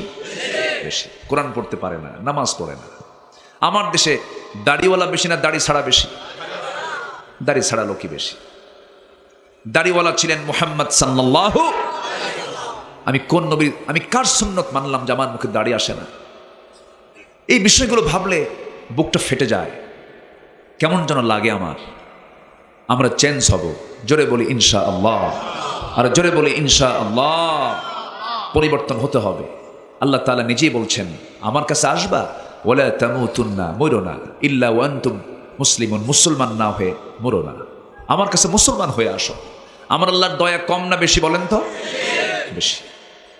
আল্লাহ তাআলা বলছেন, বান্দারে তাহলে আমি তোমাকে বুঝাইয়া দিলাম, আমি কিন্তু লানত দেব এবং লানতকারীও লানত দেবে তুমি যদি আল্লাহর কালামকে গোপন করো, আড়াল করো। তবে হ্যাঁ, ইল্লা, দেখেন আল্লাহর দয়াটা দেখেন, যেখানে হুমকি দিয়েছেন সেখানে আবার দরদ দিয়েছেন, যেরকম সুবহানাল্লাহ। যেখানে ভয়ের কথা বলেছেন সেখানে আবার আশার কথা বলে দিয়েছেন। আল্লাহর কত দয়া, কত মায়া। যে বাবার, যে মায়ের 5টা ছেলের সন্তান, যে সন্তানটা বেশি দুষ্ট, মায়ের নজরটা কার দিকে বেশি থাকে বলেন? ওই দুষ্টের দিকে বেশি থাকে। যেগুলো বাচ্চাগুলো ভালো, ওদের দিকে খেয়াল করে না, ওই দুষ্টের দিকে নজর দেয়। মা দুষ্টের দিকে পক্ষটা নিয়ে নেয়, বলে শোন তোরা বুঝিস না, আমার বাচ্চাটা ভালো হয়ে যাবে। এই বান্দা, এই দুনিয়ার মধ্যে যে সমস্ত বান্দাগুলো দুষ্টামি বেশি করে, আল্লাহ তাদের দিকে নজরটা দিয়ে বলেন, ও বান্দা আমি তোকে লানত দেব, তবে না না, ইল্লা, তবে না, ইল্লাল্লাযীনা তাবু, যারা তওবা করে আমার দিকে ফিরে আসবে আমি তাকে মাফ করে দেব। চুরি করে বান্দা কার? ডাকাতি করে বান্দা কার? সন্ত্রাসী করে বান্দা কার? বান্দার প্রতি সবচেয়ে দরদ বেশি কার? আল্লাহর। আল্লাহ চান্স দিয়ে দেন, আল্লাহ সুযোগ দিয়ে দেন, বান্দা তুই ভালো হয়ে আমার কাছে আয়। দুনিয়ার আদালতে, দুনিয়ার থানায় তোর নামে কালো তালিকায় নাম পড়ে গেছে, তুই চোর। তুই যদি হজ করে আসিস, তুই যদি ভালো মানুষ হয়ে থাকিস, মৃত্যু পর্যন্ত তোর থানায় কালো তালিকায় তোর নামটা থেকে যায়। কিন্তু আমার তালিকায় তুই চোরও ছিলি, কিন্তু তওবা করে আমার কাছে আসছিস, ওই চোরের তালিকা থেকে আমি আল্লাহ সম্পূর্ণ নাম মুছে দিয়ে তোকে জান্নাতের তালিকায় নামটা তুলে দে। আমার আল্লাহর দয়া কত, আমার আল্লাহর মায়া কত। আল্লাহ নিজে বলতেছেন, হাদিসে কুদসিতে এসেছে, যখন কোনো বান্দা 1 হাত আগায় আমি তার দিকে 10 হাত আগাই। যখন বান্দা আমার দিকে হেঁটে হেঁটে আসে আমি তার দিকে দৌড়ায়া যাই। বান্দা তুই আমার কাছে মাফ চা, আমার কাছে তুই ক্ষমা চা, আমি তোকে ক্ষমা করে দেব। এই যে আকাশ নিয়ে কিছুক্ষণ আগে কথাগুলো শুনলেন, তথ্যগুলো শুনলেন, আমার আল্লাহ তাআলার নির্দিষ্ট একটা আসন আছে, আরশ আজিম। আরশ আজিমটা কত দূর হিসাব করা যাবে না, বান্দার হিসাবই আসবে না। 7টা আকাশ পেরিয়ে আরশ আজিম। আল্লাহ বলছেন, বান্দা তুই কি জানিস আমি তোকে কত ভালোবাসি? প্রত্যেক রাতের আধার যখন 12টা পার হয়ে যায়, 7 আকাশ পেরিয়ে প্রথম আকাশে এসে আমি তোকে মাফ করার জন্য আমি অপেক্ষায় থাকি। জরকান সুবহানাল্লাহ। ফিস সামাইদ দুনিয়া, আমি দুনিয়ার আকাশে চলে আসি। আলা মিন মুস্তারজিকিন ফারজুকালাহ, আলা মিন মুস্তাগফিরিন ফাগফিরালাহ। কোন ক্ষমা প্রার্থী আছো আমার কাছে ক্ষমা চাবে, আমি তাকে ক্ষমা করে দেব। আমার আল্লাহ তাআলা নিজেই প্রথম আসমানে চলে আসেন। কত দূর থেকে চলে আসেন? আমাকে শাস্তি দেওয়ার জন্য না মাফ করার জন্য? মাফ করার জন্য। আমরা মাফ চাইবো আল্লাহর কাছে, ক্ষমা চাইবো আল্লাহর কাছে, আল্লাহর কাছে চোখের পানি ফেলে কাঁদবো, ভুল করেছি সঙ্গে সঙ্গে মাফ চেয়ে নেব। আমার আপনার চোখের পানির দামটা কত? 7 সমুদ্রের পানি দিয়া জাহান্নামের আগুনের 1 কোণাও নিভানো সম্ভব নয়। কিন্তু বান্দা যদি কাঁদার মতো একটু আল্লাহর ভয়ে 1 ফোঁটা পানি চোখের যদি ফেলতে পারে, 1 ফোঁটা চোখের পানি 7টা জাহান্নামকে নিভাইয়া দিতে পারে। আমরা আল্লাহর সঙ্গে সম্পর্ক তৈরি করব। আপনার যখন হতাশা কাজ করবে, অনেক যুবকরা প্রায় আমাদের কাছে মেসেজ দেয়, হুজুর মনটা ভালো নাই, মনটা ছটফট করে, কি করে খাবো, কি করব। চাকরি বাকরি নেই, ব্যবসা বাণিজ্য নাই, দেশে যাব না বিদেশে যাব, কোথায় কি করব কিছুই ভাল লাগে না। মানসিক সমস্যায় অনেক যুবকরা ভোগে। ও যুবকদেরকে আমি তোমাদেরকে যেই টিপসটা দিতে চাই, একটা কথা মাথায় রাখবা, সেটা হলো তোমার টেনশন বেশি না তোমাকে নিয়ে আল্লাহর টেনশন বেশি? আসতে বলবেন না, কার? আল্লাহ। আল্লাহ আমার দিকে সবচেয়ে বেশি নজর দেন। যখন তুমি কোনো সমস্যায় পড়ে যাবে, সমস্যার কথা মানুষকে বলা ঠিক না। সমস্যার কথা মানুষকে বলবা না, আগে সমস্যার কথা কাউকে বলবা না, এমনকি বউকে বলার দরকার। কাউকে না বলে তুমি আগে সুন্দর করে, শেষ রাত যখন হয়ে যাবে, 12টা যখন পার হয়ে যাবে, আল্লাহ তাআলা কোন আকাশে আসছেন? প্রথম আকাশে। সুন্দর করে ওযু বানায়া নিবা, সুন্দর করে ওযু বানায়া নামাজে দাঁড়াবা, ঘরের একটা কোনায় যেখানে কেউ থাকবে না, শুধু তুমি আল্লাহকে সাক্ষী রেখে নফল নামাজ, এমন নামাজের নাম যে নামাজের সেজদার মধ্যে সব কিছু চাওয়া যায়, সব কিছু বলা যায়, সব কিছু মনের সমস্ত কিছু আল্লাহর সামনে সঁপিয়ে দেওয়া যায়। সেজদায় পড়ে পড়ে চোখের পানি ফেলে আল্লাহকে বলবে, আল্লাহ আমার এই সমস্যা তুমি আল্লাহ দূর করে দাও, আমার ওই সমস্যা তুমি আল্লাহ দূর করে দাও, আমার চাকরিটা যেন হয় ব্যবস্থা করে দিও, আমার ব্যবসাটা যেন হয় ব্যবস্থা করে দিও। আপনি যদি ওই সেজদার মধ্যে যদি পেয়ে যান, আপনি তো পেয়ে গেলেন। আপনি যদি না পান, ভাবতে হবে আপনি বিলম্বে পাবেন। আর বিলম্ব যদি দুনিয়াতে না পান, তাহলে আপনি ভাবতে হবে আল্লাহ তাআলা আপনাকে জান্নাত দিয়ে দিবে। এই সেজদা যারা দেবে তাদের কোনো মানসিক রোগের ওষুধ খাওয়া লাগবে না, সাইকোলজিক্যাল প্রবলেম হবে না তাদের। কে বলেছে আমেরিকায় সুখী মানুষ? সবচাইতে মানসিক রোগী বেশি আমেরিকায়। জাপানের মানুষগুলো শেষ জীবনে বুড়া বয়সে কোনো সঙ্গী পায় না, একা মরে, কেউ নাই। আমার ভাইয়েরা, এই জন্য আমরা যদি সেজদা, যদি এই সেজদার মধ্যে সবচাইতে বড় মজা আমরা কাকে নেব বলে? কাকে খুঁজে বের করব? ওয়ারকাউ মা'আর রাকিঈন ওয়ারকুউ ওয়াসজুদু ওয়া'বুদু রাব্বাকুম ওয়াফআলুল খায়রা লাআল্লাকুম তুফলিহুন। আমার ভাইয়েরা, একটু কান লাগান, মনোযোগ দিয়ে আমরা শুনি। আল্লাহ তাআলা ইল্লা দিয়ে কত রহমত আমাদেরকে দিয়েছেন। আল্লাহ বলছেন লানত কিন্তু দিয়ে দেব, কিন্তু ইল্লা তারা ছাড়া যারা তওবা করে ফিরবে আমার দিকে। আল্লাহু আকবার।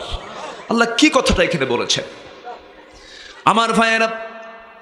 আবার আরেক জায়গায় এর চাইতে ভয়ঙ্কর একটা আয়াত আল্লাহ রাব্বুল আলামিন বলেন, ইন্নাল্লাযীনা কাযযাবু বিআয়াতিনা ওয়াস্তাকবারু আনহা লা তুফাত্তাহু লাহুম আবওয়াবুস সামা ওয়া লা ইয়াদখুলুনাল জান্নাহ হাত্তা ইয়ালজাল জামালু ফি সাম্মিল খিয়াত ওয়া কাযালিকা নাজজিল মুজরিমিন। আমার আয়াতকে অস্বীকার করবে, অহংকার দেখাবে, আমি আল্লাহ নিজে ঘোষণা করলাম তারা কোনোদিন জান্নাতে প্রবেশ করতে পারবে না, তাদের জন্য আমি আল্লাহ আসমানের দরজাই খুলব না। কি ভয়ঙ্কর কথা! আমি আসমানের দরজাই খুলব না। কই যাবি তুই? এই আয়াতগুলো যখন মনে করতেন সাইয়েদনা আবু বকর কেঁদে ফেলতেন। আবু বকর কি জাহান্নামী না জান্নাতি? বলেছেন মুহাম্মদ সাল্লাল্লাহু আলাইহি ওয়াসাল্লাম, কিন্তু জান্নাতের সংবাদ পাওয়ার পরও তিনি কাঁদতে কাঁদতে পাগলা হয়ে যেতেন। উনি ব্যবসা করতেন কাপড়ের। একজন কাপড় ক্রেতা 6 মাস আগে কাপড় কিনে নিয়ে চলে গেছে, পছন্দ হয় নাই। সাইয়েদনা আবু বকরের কাছে সে বলছে, আবু বকর কাপড় কিনেছিলাম তোমার কাছ থেকে, পছন্দ হয় নাই, কাপড়টা ফেরত নাও। কাপড়টা তিনি ফেরত নিলেন, টাকাটা তাকে দিয়ে দিলেন। দেওয়ার পর পরে তিনি হাউমাউ করে কান্দেন। সবাই বলছে, আবু বকর তুমি তেমন করে কান্দো না, কান্দো কেন? তিনি বলছেন, কান্নার হেতু হলো, কান্নার কারণ হলো এই কাপড় ক্রেতা আমার কাছ থেকে কাপড় নিয়ে চলে গেছে, কাপড় পছন্দ হয় নাই, 6 মাস পরে আমাকে ফেরত দিয়ে গেল। আমি কাপড়টা ফেরত নিলাম, টাকাও আমি তাকে দিয়ে দিলাম, কিন্তু আমি কাঁদতেছি এই জন্য আমি যখন দুনিয়া থেকে বিদায় নেব, আদালতে আখিরাতে যখন আল্লাহর সামনে মুখোমুখি হয়ে যাব, আল্লাহ যখন আমাকে আস্তে করে ডাক দিয়ে বলবেন, আবু বকর এইদিকে আয়, এই যে তোর নামাজ, এই যে তোর রোজা, এই যে তোর জিহাদ, এই যে তোর দান সাদগা, একটাও আমি আল্লাহ আমার পছন্দ হয় নাই, তুই নিয়ে যা। আমি কই নিয়ে যাব? আমি কোথায় নিয়ে যাব? আল্লাহ যদি আমার আমলগুলো পছন্দ না করেন, আমি কার কাছে আমলগুলো নিয়ে আমি হাজির হব? এই টেনশন আমি কান্দি। আমার ভাইয়েরা, এই জন্য সব সময়ের জন্য একটাই টেনশন মাথায় রাখতে হবে, কেউ না খুশি হোক, খুশি হোক কে? আসতে বলবেন না কে? আল্লাহ। আল্লাহকে আমরা খুশি রাজি রাখবো সব সময়ের জন্য। আল্লাহকে রাজি রাখতে পারলে কাউকে আর দরকার। আমরা এক নম্বর আল্লাহকে খুশি রাখবো, আমাদের বন্ধু হবে তিনজন। কয়জন বলেন? আল্লাহ রাব্বুল আলামিন বলেন, ইন্নামা ওয়ালিয়্যুকুমুল্লাহু ওয়া রাসূলুহু ওয়াল্লাযীনা আমানুল্লাযীনা ইউকিমুনাস সালাহ ওয়া ইউতুনাস যাকাতা ওয়া হুম রাকিউন। তোমাদের বন্ধু হবে তিনজন। নাম্বার 1 হলো যারা আল্লাহকে তোমরা বন্ধু বানাবে। এক নম্বর তোমরা আল্লাহকে বন্ধু বানাবে, ইন্নামা ওয়ালিয়্যুকুমুল্লাহ। নাম্বার 2 হলো তোমাদের রাসূল। নাম্বার 3 হলো তোমাদের মধ্যে যারা ঈমানদার। বন্ধু হবে তিনজন। এই 3 বন্ধু যদি কারো থাকে তার বন্ধুত্বে কোনোদিন সমস্যা হবে না। সমস্যা হবে না। এক নম্বর বন্ধু কে? আরো জোরে বলেন কে? কিন্তু আল্লাহকে পেতে হলে একজন মানুষকে লাগবে। তিনি কে বলেন? মুহাম্মদুর রাসূলুল্লাহ। আল্লাহকে সোজা পাওয়া যাবে না, আল্লাহকে সরাসরি পাওয়া যাবে না। আল্লাহ তাআলা নিজেই বলছেন, ফাত্তাবিউনি ইউহিব্বুকুমুল্লাহ। আগে তোমরা আমার রাসূলকে তোমরা ইত্তেবা করো, আমি তোমাদেরকে ভালোবাসবো। জোরে কান সুবহানাল্লাহ। আমার দেশে কিছু লোক আছে আহলে কোরআন, কোরআনকে মানে কিন্তু হাদিসকে মানতে চায় না। এগুলো ইহুদি ষড়যন্ত্র। এগুলো নিয়ে খুব কথা হচ্ছে না এখন। বলে যে কোরআন মানবো আবার হাদিস মানবো কেন? 32 দাঁত থাপড়ায় ভাঙ্গা দরকার এদের। রাসূল ছাড়া উপায় আছে? রাসূল ছাড়া উপায় আছে? হাদিস না মানলে আপনি নামাজ পড়বেন কেমনে? নামাজটা পড়বেন কেমনে আপনি? হাদিস ছাড়া আপনি কোরআনটা বুঝবেন কেমনে? কোরআনের ব্যাখ্যা হলো হাদিস। হাদিসকে মানতে হবে। হাদিস না মানলে তার ঈমানই থাকবে না। ঠিক কিনা? বলে যে আমরা আহলে কোরআন, হাদিস টাদিস মানি না। কত বড় বদমাইশ! আছে না নাই? আছে। সময় আজকে এত তাড়াতাড়ি যাচ্ছে কেন বুঝলাম না। খুব দ্রুত চলে যাচ্ছে। কেমনে 1 ঘন্টা চলে গেল? বলবো কথা বলবো? জোরে বলি ইনশাআল্লাহ। আপনারা তো অত্যন্ত পারফেক্ট। আমরা নামাজ পড়ি, ঈদের নামাজ আপনাদের বহু পড়ে। আপনারা একদিন আগেই পড়েন না? যাই হোক, একটু বললাম, সবাই তো না। ওই একটা গ্রাম, 2-1টা গ্রাম ট্রামে হতে পারে মনে হয়। জি, যাই হোক, যেখানে যা করে করুক। হ্যাঁ, আব্বু বসে। এত সুন্দর মানুষ আপনারা। আমার এই মাহফিলটা স্মৃতি হয়ে থাকবে আলহামদুলিল্লাহ। মাগরিব পরে জনতার এত ঢল। আমি বিশ্বাস করি যারা এসেছেন একটা সময় বের করে মাহফিল শোনার নিয়তে এসেছেন আলহামদুলিল্লাহ। কেউ দোকান আগে বন্ধ করছেন, ব্যবসা বাণিজ্য আগে বন্ধ করেছেন, প্ল্যান করে পরিকল্পনা করে মাহফিল এসেছেন আলহামদুলিল্লাহ। আল্লাহ তুমি সবার অংশগ্রহণকে কবুল করো। জোরে বলি আমিন। রাসূলকে ভালোবাসতে হবে। শুধু ভালোবাসলে হবে না, আনুগত্যের দরকার আছে। আবু তালেব রাসূলকে ভালোবাসে নাই? সেই ভালোবাসা দিয়ে কি জান্নাত পাওয়া গেছে? খাদিজা ভালোবাসেন নাই? জান্নাত পাওয়া গেছে কেন? আনুগত্য ছিল। ভালোবাসাও আছে, আনুগত্যও আছে। আমার দেশে বহু নবী প্রেমী আছে, রাসূলকে খুব মহব্বত করে, খালি দরুদ ও সালাম পাঠায়। আছে না? খালি দরুদ ও সালাম পাঠায়, কিন্তু নবীর অনুষ্ঠিত আদর্শ রাসূলকে শুধু নামাজে মানে, সালাতে মানে, জিকির আজকারে মানে, তাসবিহ তাহলিলে মানে, চোখের সুরমা দিতে মানে, মাথায় টুপি পড়তে মানে, জুব্বা পড়তে মানে, দাড়ি রাখতে মানে। রাসূল যে দাঁত ভেঙেছেন, কোমর ভেঙে গেছে, সেই সুন্নত মানতে চায় না। আছে না? আচ্ছা, রাসূলকে শুধু নামাজে মানবেন, রাষ্ট্রের আদর্শে মানবেন না, আপনি উম্মত হতে পারেন না। আপনি ভণ্ড, আপনি প্রতারক। রাসূলকে মানবো আমরা এক জায়গায় না সব জায়গায়? সব জায়গায়। রাসূলকে মহব্বত করেছেন সাহাবীরা, এই জন্য তাদের দাম পৃথিবীতে সবচেয়ে কম না বেশি? সাহাবীদের দাম বেশি হওয়ার 1 নম্বর যে কারণ, আমার ক্ষুদ্র স্টাডি যেটা, সাইয়েদনা আবু বকর থেকে শুরু করে নিয়ে সেই যে 100 লক্ষ সাহাবী, আমার রাসূলের যে সাহাবীগুলো ছিলেন, সবার দাম এত বেশি হওয়ার 1 নম্বর কারণ হলো প্রত্যেক সাহাবী রাসূলকে ভালোবেসেছেন তাদের জীবনের চাইতে অনেক বেশি। আজকেও যদি সেই নবী প্রেমী ইমানদার যদি আমার দেশে বেশি না, একটা সংখ্যা যদি হতো যারা যে ইমানদারগুলো রাসূলকে জীবনের চাইতে বেশি ভালোবাসে, একটা কুলাঙ্গার নবীর বিরুদ্ধে কথা বলার সাহস পেত না, একটা কুলাঙ্গার পেত না। রসুলকে নিয়ে কত বাজে কথা বলে, আছে না? আচ্ছা, রসুল এতগুলো বিয়ে করলেন কেন? দেখেন কি প্রশ্ন। তোর যে এতগুলো বয়ফ্রেন্ড গার্লফ্রেন্ড, এগুলো কি করবি? গার্লফ্রেন্ড থাকা ভালো না বউ থাকা ভালো? আসতে কয়, গার্লফ্রেন্ড থাকা ভালো না বউ থাকা ভালো? যারা গার্লফ্রেন্ডকে জায়েজ বলে তারাই রাসূলকে গালি দেয়। কোনো গার্লফ্রেন্ড থাকবে না যুবকরা? না গার্লফ্রেন্ড আছে তোমাদের? কে জানি কইছে হ্যাঁ, থাকা যাবে না। হ্যাঁ, কোনো গার্লফ্রেন্ড থাকা যাবে না। আবার ওরা গল্প করে, এই তোর কি গার্লফ্রেন্ড আছে রে? না তো, তুই তো কোনো মানুষই না। যার গার্লফ্রেন্ড নাই তার জীবনটাই তো বৃথা। দেখছেন কি ওয়াজ করে? আছে না এগুলো? আছে না নাই? বিবাহ পূর্ব কোনো সম্পর্ক ইসলামে জায়েজ ওয়ালা মুত্তাখিদি আখদান ওয়ালা মুত্তাখিদাতি আখদান। কোনো গোপন গোপন কোনো বৈঠক করা যাবে, কারো ইনবক্সে ঢোকা যাবে, কোনো নারীর কোনো মেসেঞ্জারে সেখানে নক দেওয়া যাবে, এগুলো খেয়াল করতে হবে। মোবাইল খুব সাবধান, এটা তো বিশাল বড় ঘটক। এখন মোবাইলের চাইতে বড় ঘটক আর নাই। এটা যে কি করতেছে, কার বোঝে কে নিয়ে যাচ্ছে এই মোবাইল দিয়া, আছে না নাই বলেন? চাঁদপুরে মনে এগুলো ঘটনা নাই? চেয়ারম্যানরা থাকলে তারা ভালো জানে। মাঝে মাঝে আমাদের মঞ্চে চেয়ারম্যান সাহেব, এমপি সাহেব, মন্ত্রী সাহেব সবাই থাকেন, তো ওনারা শুধু শোনেন আর হাসেন, হুজুর এটাই তো সত্য। কার বউ কে নিয়ে যাচ্ছে? ঠাকুরগা আমার কি বলে, চুয়াডাঙ্গা আমার মাহফিল। আমি এশার নামাজের সময় খাইতে বসছি, এক মুরব্বী এসে বলে, হুজুর একটু দোয়া করলেন আমার বড় মেয়ের জন্য। কেন? বড় মেয়েকে বিয়ে দিছি। কোথায়? ঠাকুরগা। চুয়াডাঙ্গার মানুষ ঠাকুরগা বিয়ে দিলেন 300 মাইল দূরে। ঘটককে? হুজুর মোবাইল। বললাম মোবাইল কিনে দিলেন কেন? কুছে মোবাইল তো কিনে দিতে বাধ্য হয়েছে। কেন? অনলাইনে ক্লাস। সায়েন্সের ছাত্রী, ওর নাকি অনলাইনে ক্লাস লাগে। কিন্তু আরেকটা যে লাইন খুলছে তা তো জানি না আমি। আছে কিনা বলেন? আছে কিনা বলেন? আচ্ছা, এগুলো খেয়াল থাকতে হবে।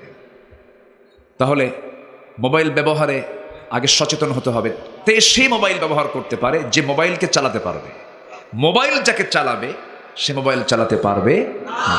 মোবাইল আমাকে চালাবে না আমি মোবাইলকে চালাবো। ব্যাস, মোবাইল আমাকে যেন না চালায়, আমি যেন চালাতে পারি, আমি আমার মতো করে যেন চালাতে পারি। মোবাইল যেন ওর মতো করে আমাকে না চালায়। এটা আমি তো বলতে পারবো না যেটা হারাম, এটা বলে তো হবে না। মোবাইলকে চালাতে গিয়েও খেয়াল করতে হবে আমি যেন আক্রান্ত না হই, আমি যেন রোগী না হই। যুবকরা, নোংরামির পথে পা দিবা না। পর্নোগ্রাফি সমকামীদের চেয়েও মারাত্মক। তোমার ফ্রন্টাল সেল নষ্ট হয়ে যাবে, তোমার শুক্রাণু নষ্ট হয়ে যাবে, বাবা হওয়ার যোগ্যতা হারিয়ে ফেলবে। এরপর ধ্বংসের দিকে তোমাকে ঠেলে দিবে। কোনো নিয়ামত রহমত এগুলোতে নাই, এগুলোর দিকে নজর দিবা না। ইন্নাস সামআ ওয়াল বাসারা ওয়াল ফুআদা কুল্লু উলাইকা কানা আনহু মাসউলা। এই মোবাইলে তোমাকে ইজি করে দিয়েছে তোমার জীবন চরিত্রকে ধ্বংস করার জন্য। খুব সতর্ক থাকবে, খুব সজাগ থাকতে হবে। ঈমান তোমার ছো মেরে নিয়ে যাওয়ার জন্য সর্বক্ষণ লেগে আছে শয়তানগুলো, আছে না নাই? আচ্ছা, এগুলো খুব খেয়াল থাকতে হবে। সম্মানিত ভাইয়েরা, সর্বক্ষণ আমার মুখে থাকবে সুবহানাল্লাহ। কি থাকবে বলেন তো? বলেন আলহামদুলিল্লাহ, আল্লাহু আকবার, আল্লাহু আকবার। যাদের তাহাজ্জুদ পড়ার সুযোগ হয়তো হয় না, যাদের নফল ইবাদত করার সুযোগটা হয় না, যাদের অপারগতা আছে, যারা মাযুর, একটা হাদিস এসেছে তারা যেন সুবহানাল্লাহ, আলহামদুলিল্লাহ, আল্লাহু আকবার বেশি করে পড়ে ওটার কাজ যেন আদায় করতে পারে। এই জন্য মুখে থাকতে হবে সর্বক্ষণ কার জিকির? আল্লাহর জিকির। আমার বন্ধুগণ, তাহলে আল্লাহর লানত থেকে বাঁচার জন্য আল্লাহ বলছেন তুমি তওবা করো। কি করো? আমরা সবাই আজকের থেকে নামাজ পড়বো না ইনশাআল্লাহ? নামাজ পড়বো কয় ওয়াক্ত? বলেন কয় ওয়াক্ত নামাজ? 5 ওয়াক্ত নামাজ পড়বেন। কারা কারা একটু হাত তুলে দেখেন তো দেখি। জোরে বলি ইয়া আল্লাহ, আমাদেরকে 5 ওয়াক্ত সালাত আদায় করার তৌফিক তুমি আল্লাহ দিয়ে দাও। জোরে বলি আমিন, আরো জোরে আমিন, আরো জোরে আমিন। সেজদা দিলে আল্লাহ তাআলা অস্থির হয়ে যান। কে অস্থির হন? আল্লাহ বলেন, এই ফেরেশতারা তোরা মানা করলি, ও তো সেজদা দেয়। ও আমার সেজদা দিচ্ছে, কিচ্ছু বুঝি না, মাফ করে দিলাম, যা। জোরে বলে সুবহানাল্লাহ। তো সেজদা কাকে দেব আমরা? আল্লাহকে। আল্লাহকে সেজদা দেব। রাসূলুল্লাহর মাথা থেকে পা পর্যন্ত সমস্ত সুন্নতকে মেনে নেব, তার জীবনের সমস্ত মডেলগুলোকে মেনে নেব। রাসূল কেমন করে কথা বলেছেন, কেমন করে খেয়েছেন, কেমন করে ঘুমাইছেন, কেমন করে লেনদেন করেছেন, কেমন করে ব্যক্তিগত জীবন পরিচালনা করেছেন, কেমন করে আমার নবীজি তার জীবন সাজিয়েছেন, তেমন করে আমাকে জীবন সাজাতে হবে। কারণ আল্লাহ বলেছেন, লাকাদ কানা লাকুম ফি রাসূলিল্লাহি উসওয়াতুন হাসানাহ, তোমাদের জন্য উত্তম আদর্শের বাস্তব নমুনা অন্য কেউ নন, একজন ব্যক্তি, মহান ব্যক্তি মুহাম্মদ সাল্লাল্লাহু আলাইহি ওয়াসাল্লাম। একটা প্রশ্ন করি, আমরা কি স্বপ্ন দেখি না? আজ থেকে স্বপ্ন দেখি না? কেউ কি বলতে পারবেন জীবনে আমি স্বপ্ন দেখি নাই? সবাই কিন্তু আমরা কম বেশি স্বপ্ন দেখছি। কেউ দেখি মাছ মারতেছি, দেখি না? এরকম দেখি না? কেউ দেখি মাছ মারি, কেউ দেখি ফুটবল খেলি। ফুটবল খেলতে নিয়ে মাঝে ঘুম থেকে উঠে দেখে পাটা জানালার গ্রিলের মধ্যে ঢুকে গেছে। হয় না এরকম? দেখে না? স্বপ্ন কিন্তু দেখাই হয়। কিন্তু একটাবার নিজের নফসকে, নিজের বিবেককে আপনি প্রশ্ন করুন, যে মহান ব্যক্তিকে নিজের জীবনের চাইতে বেশি ভালোবাসতে হবে, সে রাসূলকে আজ পর্যন্ত আমি কেন দেখলাম না? কি কথা কি বোঝা যায়? আমি কেন দেখব না? কেন দেখব না? অবশ্যই দেখতে হবে, দেখতে হবে। এই ফিকির, এই জিকির সর্বক্ষণ যার মধ্যে থাকবে, যার দরুদ মুখ থেকে বারবার বের হবে, যার মুখের দরুদ বেশি, তার স্বপ্নের রাসূলকে দেখার সম্ভাবনা বেশি। রাসূলকে আমরা দেখতে চাই কিনা বলেন? আজ দেখতে চাই কিনা বলেন? আবার এটাও সহি কথা, সহি হাদিস, রাসূল বলেছেন যে স্বপ্নে আমাকে দেখে সে আমাকেই দেখে, কারণ আমার সূরত শয়তান ধারণ করতে পারে না। আমার বন্ধুগণ, আবার রাসূলকে যারা স্বপ্নে দেখেন অথবা দেখেছেন, এটা আবার বলে বেড়ানোর কোনো বিষয় না, কাউকে বলাও যাবে না, বলার দরকার নেই, কারণ এটা সম্পূর্ণ ব্যক্তিগত বিষয়। অনেকে বলে বেড়ায়, আসে না নাই বলেন? বলে বেড়ানোর দরকার নেই। দেখেছেন আলহামদুলিল্লাহ, ভালো। যে রাসূলকে স্বপ্নে দেখে সে জান্নাতি, বলি আলহামদুলিল্লাহ। আমার বন্ধুগণ, রাসূল কিন্তু সাহাবীরা সবাই ভালোবেসেছেন, কিন্তু আবু বকর যে ভালোবাসা দিয়েছেন, এমন ভালোবাসা কি অন্য সাহাবী দিয়েছেন নাকি? দেন না। এই জন্য সবচেয়ে দাম বেশি কার বলেন? মা তলাতিশ শামসু লা গরাবাত, কোন সূর্য উদয় হয়নি, অস্ত যায়নি, তার উপর দিয়ে যে আবু বকরের চাইতে শ্রেষ্ঠ হতে পারে এই পৃথিবীতে নবীদের পরে সবচেয়ে দামি লোকটা হচ্ছেন আবু বকর সিদ্দিক রাদিয়াল্লাহু তাআলা। এর এক নাম্বার কারণ হলো, সাইয়েদনা আবু বকরের এক নাম্বার গুণ হলো তিনি বেসেছেন রাসূলকে জীবনের চাইতে সবচেয়ে বেশি। জোরে বলুন সুবহানাল্লাহ। রাসূলকে বেশি মহব্বত করেছেন, তার আনুগত্য করেছেন। একটা আয়াত নাজিল হলো, লক্ষ লক্ষ লক্ষ সাহাবীর সামনে দাঁড়ানো, আল ইয়াউমা আকমালতু লাকুম দীনাকুম ওয়া আতমামতু আলাইকুম নি'মাতি ওয়া রাদিতু লাকুমুল ইসলাম দীনা। এই আয়াতটা হলো আনন্দের আয়াত। সাহাবায়ে কেরামদের মধ্যে উল্লাস শুরু হয়ে গেছে, আনন্দ উল্লাস শুরু হয়ে গেছে। আল্লাহ আমাদের প্রতি রাজি হয়ে গেছেন, সবাই আনন্দ উল্লাস করে। সাইয়েদনা আবু বকর সিদ্দিক রাদিয়াল্লাহু তাআলা সেখান থেকে বের হয়ে আসছেন, ঘরের কোনায় বসে বসে ডুকরে ডুকরে কাঁদতেছেন। সবাই এসে বলে, আবু বকর, আল্লাহ রাজি হয়েছেন, বদর পারে দিয়েছে, উহুদ পারে দিয়েছে, খন্দক পারে দিয়েছে, কত যুদ্ধ আমরা করলাম, আল্লাহ রাজি হয়ে গেছেন আমাদের উপরে, তুমি কান্দো কেন?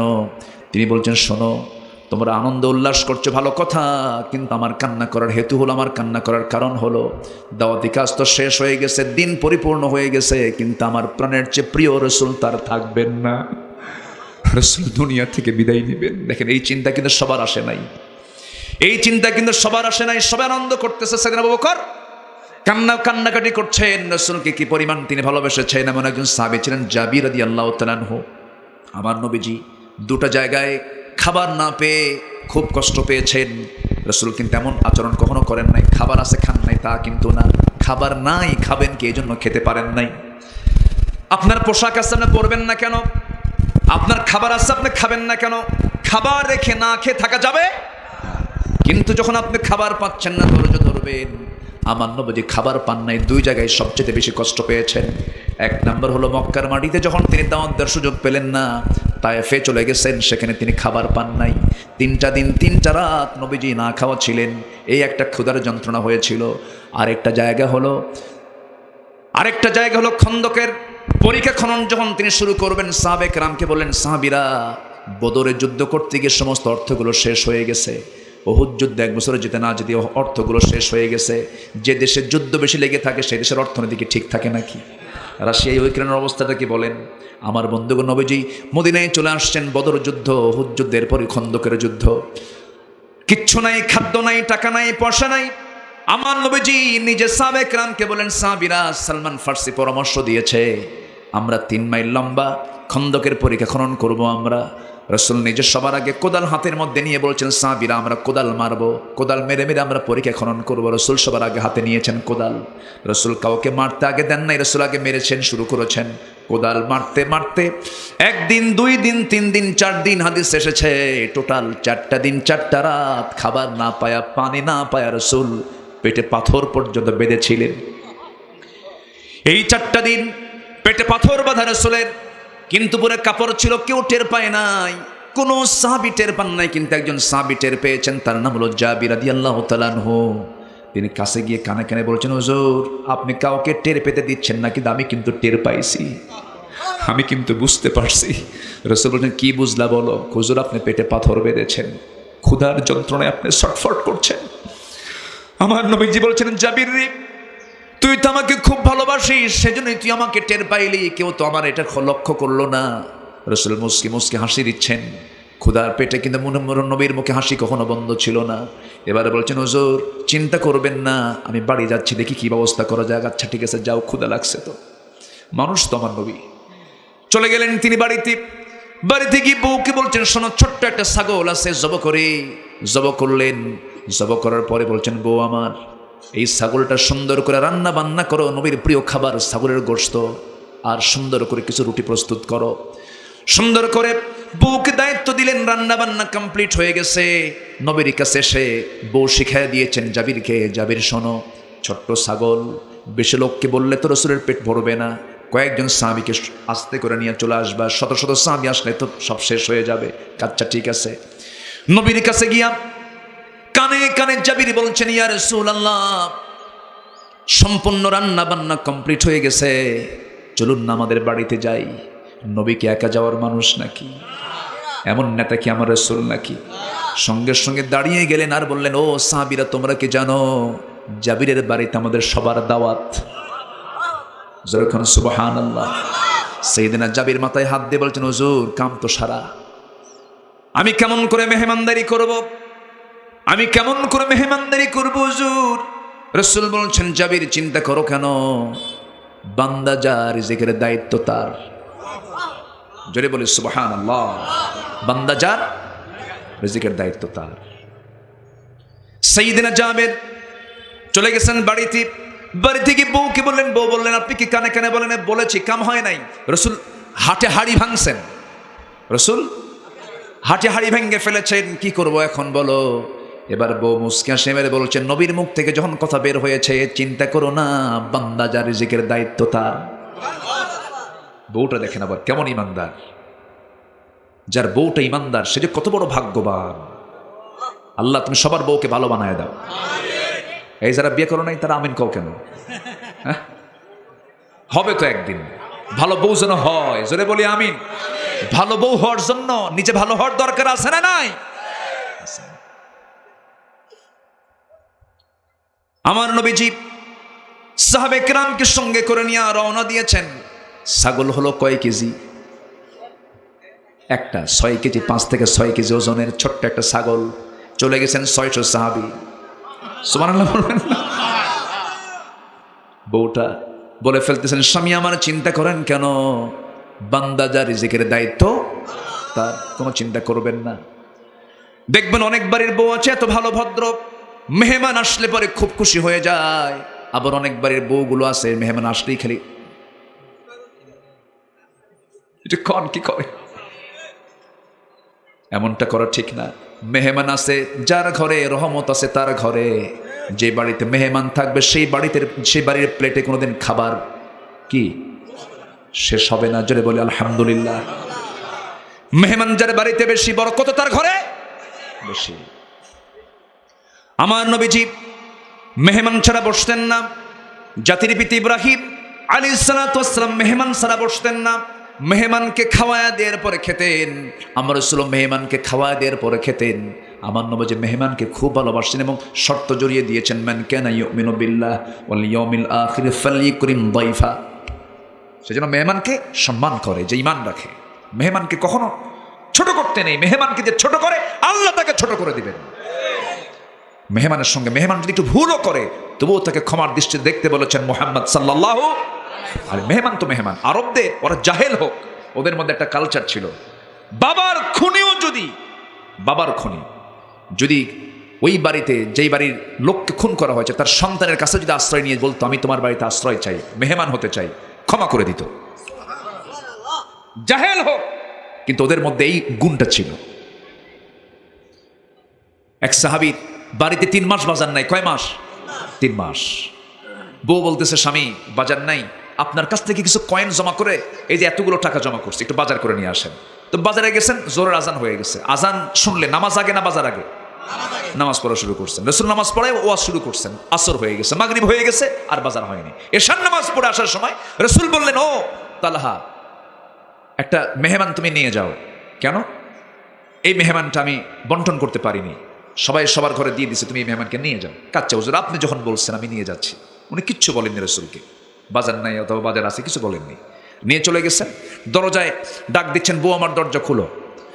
খালি ব্যাগ হাতে দিয়ে বলে বাজার কিন্তু করার সময় হয়নি আমার, মেহমান একটা নিয়ে আসছি। ওদিকে 3 মাস বাজার নাই। এই কন্ডিশন যদি আমাদের বাড়ির বইয়ের সন্ধ্যা হয় তাহলে কি হবে বলেন? হাতে কি নেবে? এবার যুদ্ধ হবে না? যখন বলেছেন মেহমান আসছে, বাড়ির বউ বলতেছে আলহামদুলিল্লাহ, মানে কি রহমত চলে আসছে। সুবহানাল্লাহ বলবেন না? স্বামী এখন বলতেছে এখন কি করা যায়, কি খাওয়াবো বলো, কি আছে? তুষ, ওই যে তুষের বস্তা আমাকে নামায়া দেন। তুষের বস্তা নামানো হলো। জানলা দিয়ে চালতেছেন, জানলা দিয়ে চালতে চালতে সেই তুষ থেকে কিছু খুদ বের করে সেই জবের খুদটাকে পিষদানিতে পিষে পিষে কিছু খামির করে আটা বানায়া, সেখানে আটাটাকে সুন্দর করে খামির করে সেখান থেকে মোটে 2টা রুটি প্রস্তুত করে মেহমানের জন্য প্রস্তুত করে স্বামীর হাতে দিয়ে বলেন, স্বামী গো, মেহমানের সামনে দিয়ে চট করে আপনি চলে আসবেন, বের হয়ে আসবেন, দেরি করবেন না। বসলে আপনি একটা রুটি খাবেন, মেহমানের পেটটা পূর্ণাঙ্গ থাকবে। মেহমানকে দিয়ে চলে এসে আমার ঘরে ঢোকার সঙ্গে সঙ্গে আমরা লাইটটা বন্ধ করব, আমরা খেয়ে নিয়েছি বুঝাই দেবো, কিন্তু আমরা তো খাই নাই। গোটা রাত না খাওয়া, ফজরের সময় নামাজ পড়তে গেছেন, নামাজ পড়তে গিয়ে রাসূল নামাজ পড়ান শেষ করেছেন, সব সাহাবী চলে গেছে, পিছন থেকে ডাক দিচ্ছে, তালহা এইদিকে আয়, হুজুর ভুল হয়ে গেছে, বুঝতে পারছি, জিবরাইল খবর দিছে। আমার মনে হয় মেহমানদারি কবুল হয় নাই, কি করবো হুজুর, আপনি আমাকে মাফ করে দেন। রাসূল বলছেন, ও তালহা, গত রাত্রিতে তুমি এবং তোমার স্ত্রী মেহমানের সঙ্গে যে আচরণটা করেছো, আরশ আজিম খুশি হয়ে গেছে। জোরে কোন সুবহানাল্লাহ। আমার ভাইরা, অনেক লম্বা কথা ছিল, যতটুকু পারলাম একটু একটু করে বলার চেষ্টা করলাম।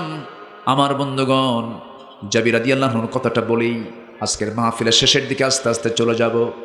সাইয়েদনা জাবির রাসূলকে মহব্বত করেছেন কম না বেশি? আসতে বলবেন না, কম না বেশি? আমরা কি রাসূলকে মহব্বত করতে রাজি আছি? বলে দল করব দুনিয়ার না রাসূলের? কার দল? আমরা হব রাসূল সেনা। কার সেনা বলুন? কার সেনা? রাসূল সেনা হব আমরা। জি, আল্লাহ কবুল করুন, জোরে বলি আমিন।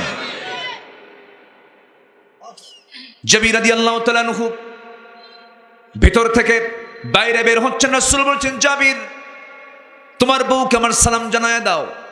রান্না বান্না করেছে তোমার বউ, কিন্তু বন্টনের দায়িত্ব আমি আজকে কাউকে দেব না। তোমার বউকে বলো হাড়ির উপরে ঢাকনা যেন না টান দেয়, রুটির ঢাকনা যেন না টান দেয়। আমি আজকে কাউকে বন্টন করতে দেব না, বন্টনের দায়িত্ব আমি রাসূল নিজের কাঁধে নিয়ে নিলাম। রাসূল বন্টন করতেন, খাবার খাওয়ায় দিতেন, বউকে আগে খাওয়াতেন, বউকে আগে সালাম দিতেন। যে বউকে আগে সালাম দেয়, বলেন তো তার সঙ্গে কি তার বউয়ের কোনোদিন গন্ডগোল লাগবে? এক সালাম দিলেই তো সব গন্ডগোল শেষ। সালাম দিতে রাজি আছেন আপনারা? না মনে মনে ভাবতেছেন, হুজুর এগুলো কি শুরু করলেন আপনি? এত বড় ছোট বানায় দেবেন আমারে, বউরে যে সালাম দেবো আমি? এরকম কোনো সিস্টেম আছে নাকি? সালামটা দিবেন। সালাম কার নাম বলেন? সালাম কিন্তু একটা আল্লাহর নাম। এর চাইতে বড় দোয়ার নাই। আপনার বউ যত খারাপ হোক না কেন সালাম দিবেন, দেখবেন ভালো হয়ে গেছে, আলহামদুলিল্লাহ বলেন। আবার যারা আমার মা বোন যারা আলোচনা শুনছেন, শুধু স্বামীর সালামের অপেক্ষা থাকেন না, আপনিও সালাম দেন, আপনিও মহব্বত করতে শিখেন। স্বামীর দাম আছে না নাই বলেন তো? উম্মে সুলাইমের স্বামী চলে গেছেন বাইরে 7 দিনের জন্য ব্যবসা করতে। 7ম দিন যেদিন ফিরবেন সেদিন সকালবেলা কলিজার টুকরা ছেলে সন্তান মারা গেছে। সকালবেলা বিকেলবেলা আসবেন, কাউকে কিছু বলেননি, বাচ্চা মারা গেছে, পাশের ঘরে শোয়া রাখছে। স্বামী আসবেন, মন খারাপ হবে না, আগে বলবো না। ভিতরে ঢুকছে, উনি মাথা থেকে পা পর্যন্ত সাজগোজ করেছেন স্বামীকে সন্তুষ্ট করার জন্য। মরা সন্তান পাশের ঘরে শুয়ে আছে। আর আমার দেশের বাচ্চা, মা যদি বাচ্চা মারা যায়, ওরে বাপরে বাপ, এলাকা তোলপার আছে না? মনে আল্লাহ যে কি ভুল করছে সন্তান নিয়া, এরকম আছে না বলেন তো? মাতম করা মানে কি? কারে দোষ দেওয়া? মারা যেতেই পারে, মৃত্যু তো স্বাভাবিক ব্যাপার। মরে গেছে, আনন্দ চিত্তে পাঠায় দেব আল্লাহর কাছে, আল্লাহ তোমার বান্দা তুমি নিয়ে যাও। উম্মে সুলাইম পাশের ঘরে শোয়া রাখছেন। বিকেলবেলা স্বামী আসছেন, সুন্দর করে তার সঙ্গে চিত্ত বিনোদন করেছেন, সহবাস হয়ে গেছে। স্বামী বলতেছে স্ত্রী, সন্তান দেখি না, আমার বাচ্চার সন্তান আনাগোনা পাই না, আমার বাচ্চাটা গেল কই? স্ত্রী বলতেছে, আমার স্বামী, আমার সন্তান আপনার সন্তান তো এমন দেশে বেড়াতে গেছে যেই দেশ থেকে মানুষ আর কখনো ফিরে আসে না। এবার স্বামী বলছেন, আমার স্ত্রী, তুমি আমার এমন তথ্য কেন গোপন করলে? আগে তো বলতে পারতে, কেন বললে না? তিনি বলছেন, একমাত্র আপনার সন্তুষ্টির জন্য আমি বলি নাই, আপনি টেনশন করবেন। মনটা ফ্রেশ করার জন্য আমি অভিনয় করেছি, চেষ্টা করেছি। রাগ করে চলে গেছেন, নবীর কাছে গিয়ে বলছেন, হুজুর, আমার বউটা এমন আচরণ করলো কেন? সে কেন আমার নাপাকি হওয়ার পূর্বে বললো না? রাসূল বলছেন, শোনো, গতকাল তোমার স্ত্রী উম্মে সুলাইম যে তোমার প্রতি যে ধৈর্যের পরিচয় দেখিয়ে দিয়েছে, তোমার যে সেবা করেছে, আর শাজিম খুশি হয়ে গেছে। জোরে কোন সুবহানাল্লাহ। তোমাদের জন্য দোয়া করে আল্লাহ তাআলা তোমাদেরকে নেক্সট সন্তান আর একটা দান করুক, জগৎধন্য মুহাদ্দিসের জন্য পরিবর্তিত হয়। জোরে বলি আলহামদুলিল্লাহ। সব দিকে ব্যালেন্স করতে হবে, তাই না? স্বামীর দামও আছে, বইয়ের দামও আছে। আমার নবীজি নিজ হাতে সেই রুটিগুলো, গোশতগুলো নিজ হাতে বন্টন করলেন। কিতাবের মধ্যে আসছে 600 সাহাবা সবার হাতে হাতে চলে গেল, রুটিও গেল, গোশতও গেল। কিতাবে এসেছে চুল পরিমাণ গোশতও কমে নাই, রুটিও কমে নাই। জোরে কোন সুবহানাল্লাহ। ইন্নাল্লাহা ইয়ারযুকু মান ইয়াশাউ বিগাইরি হিসাব।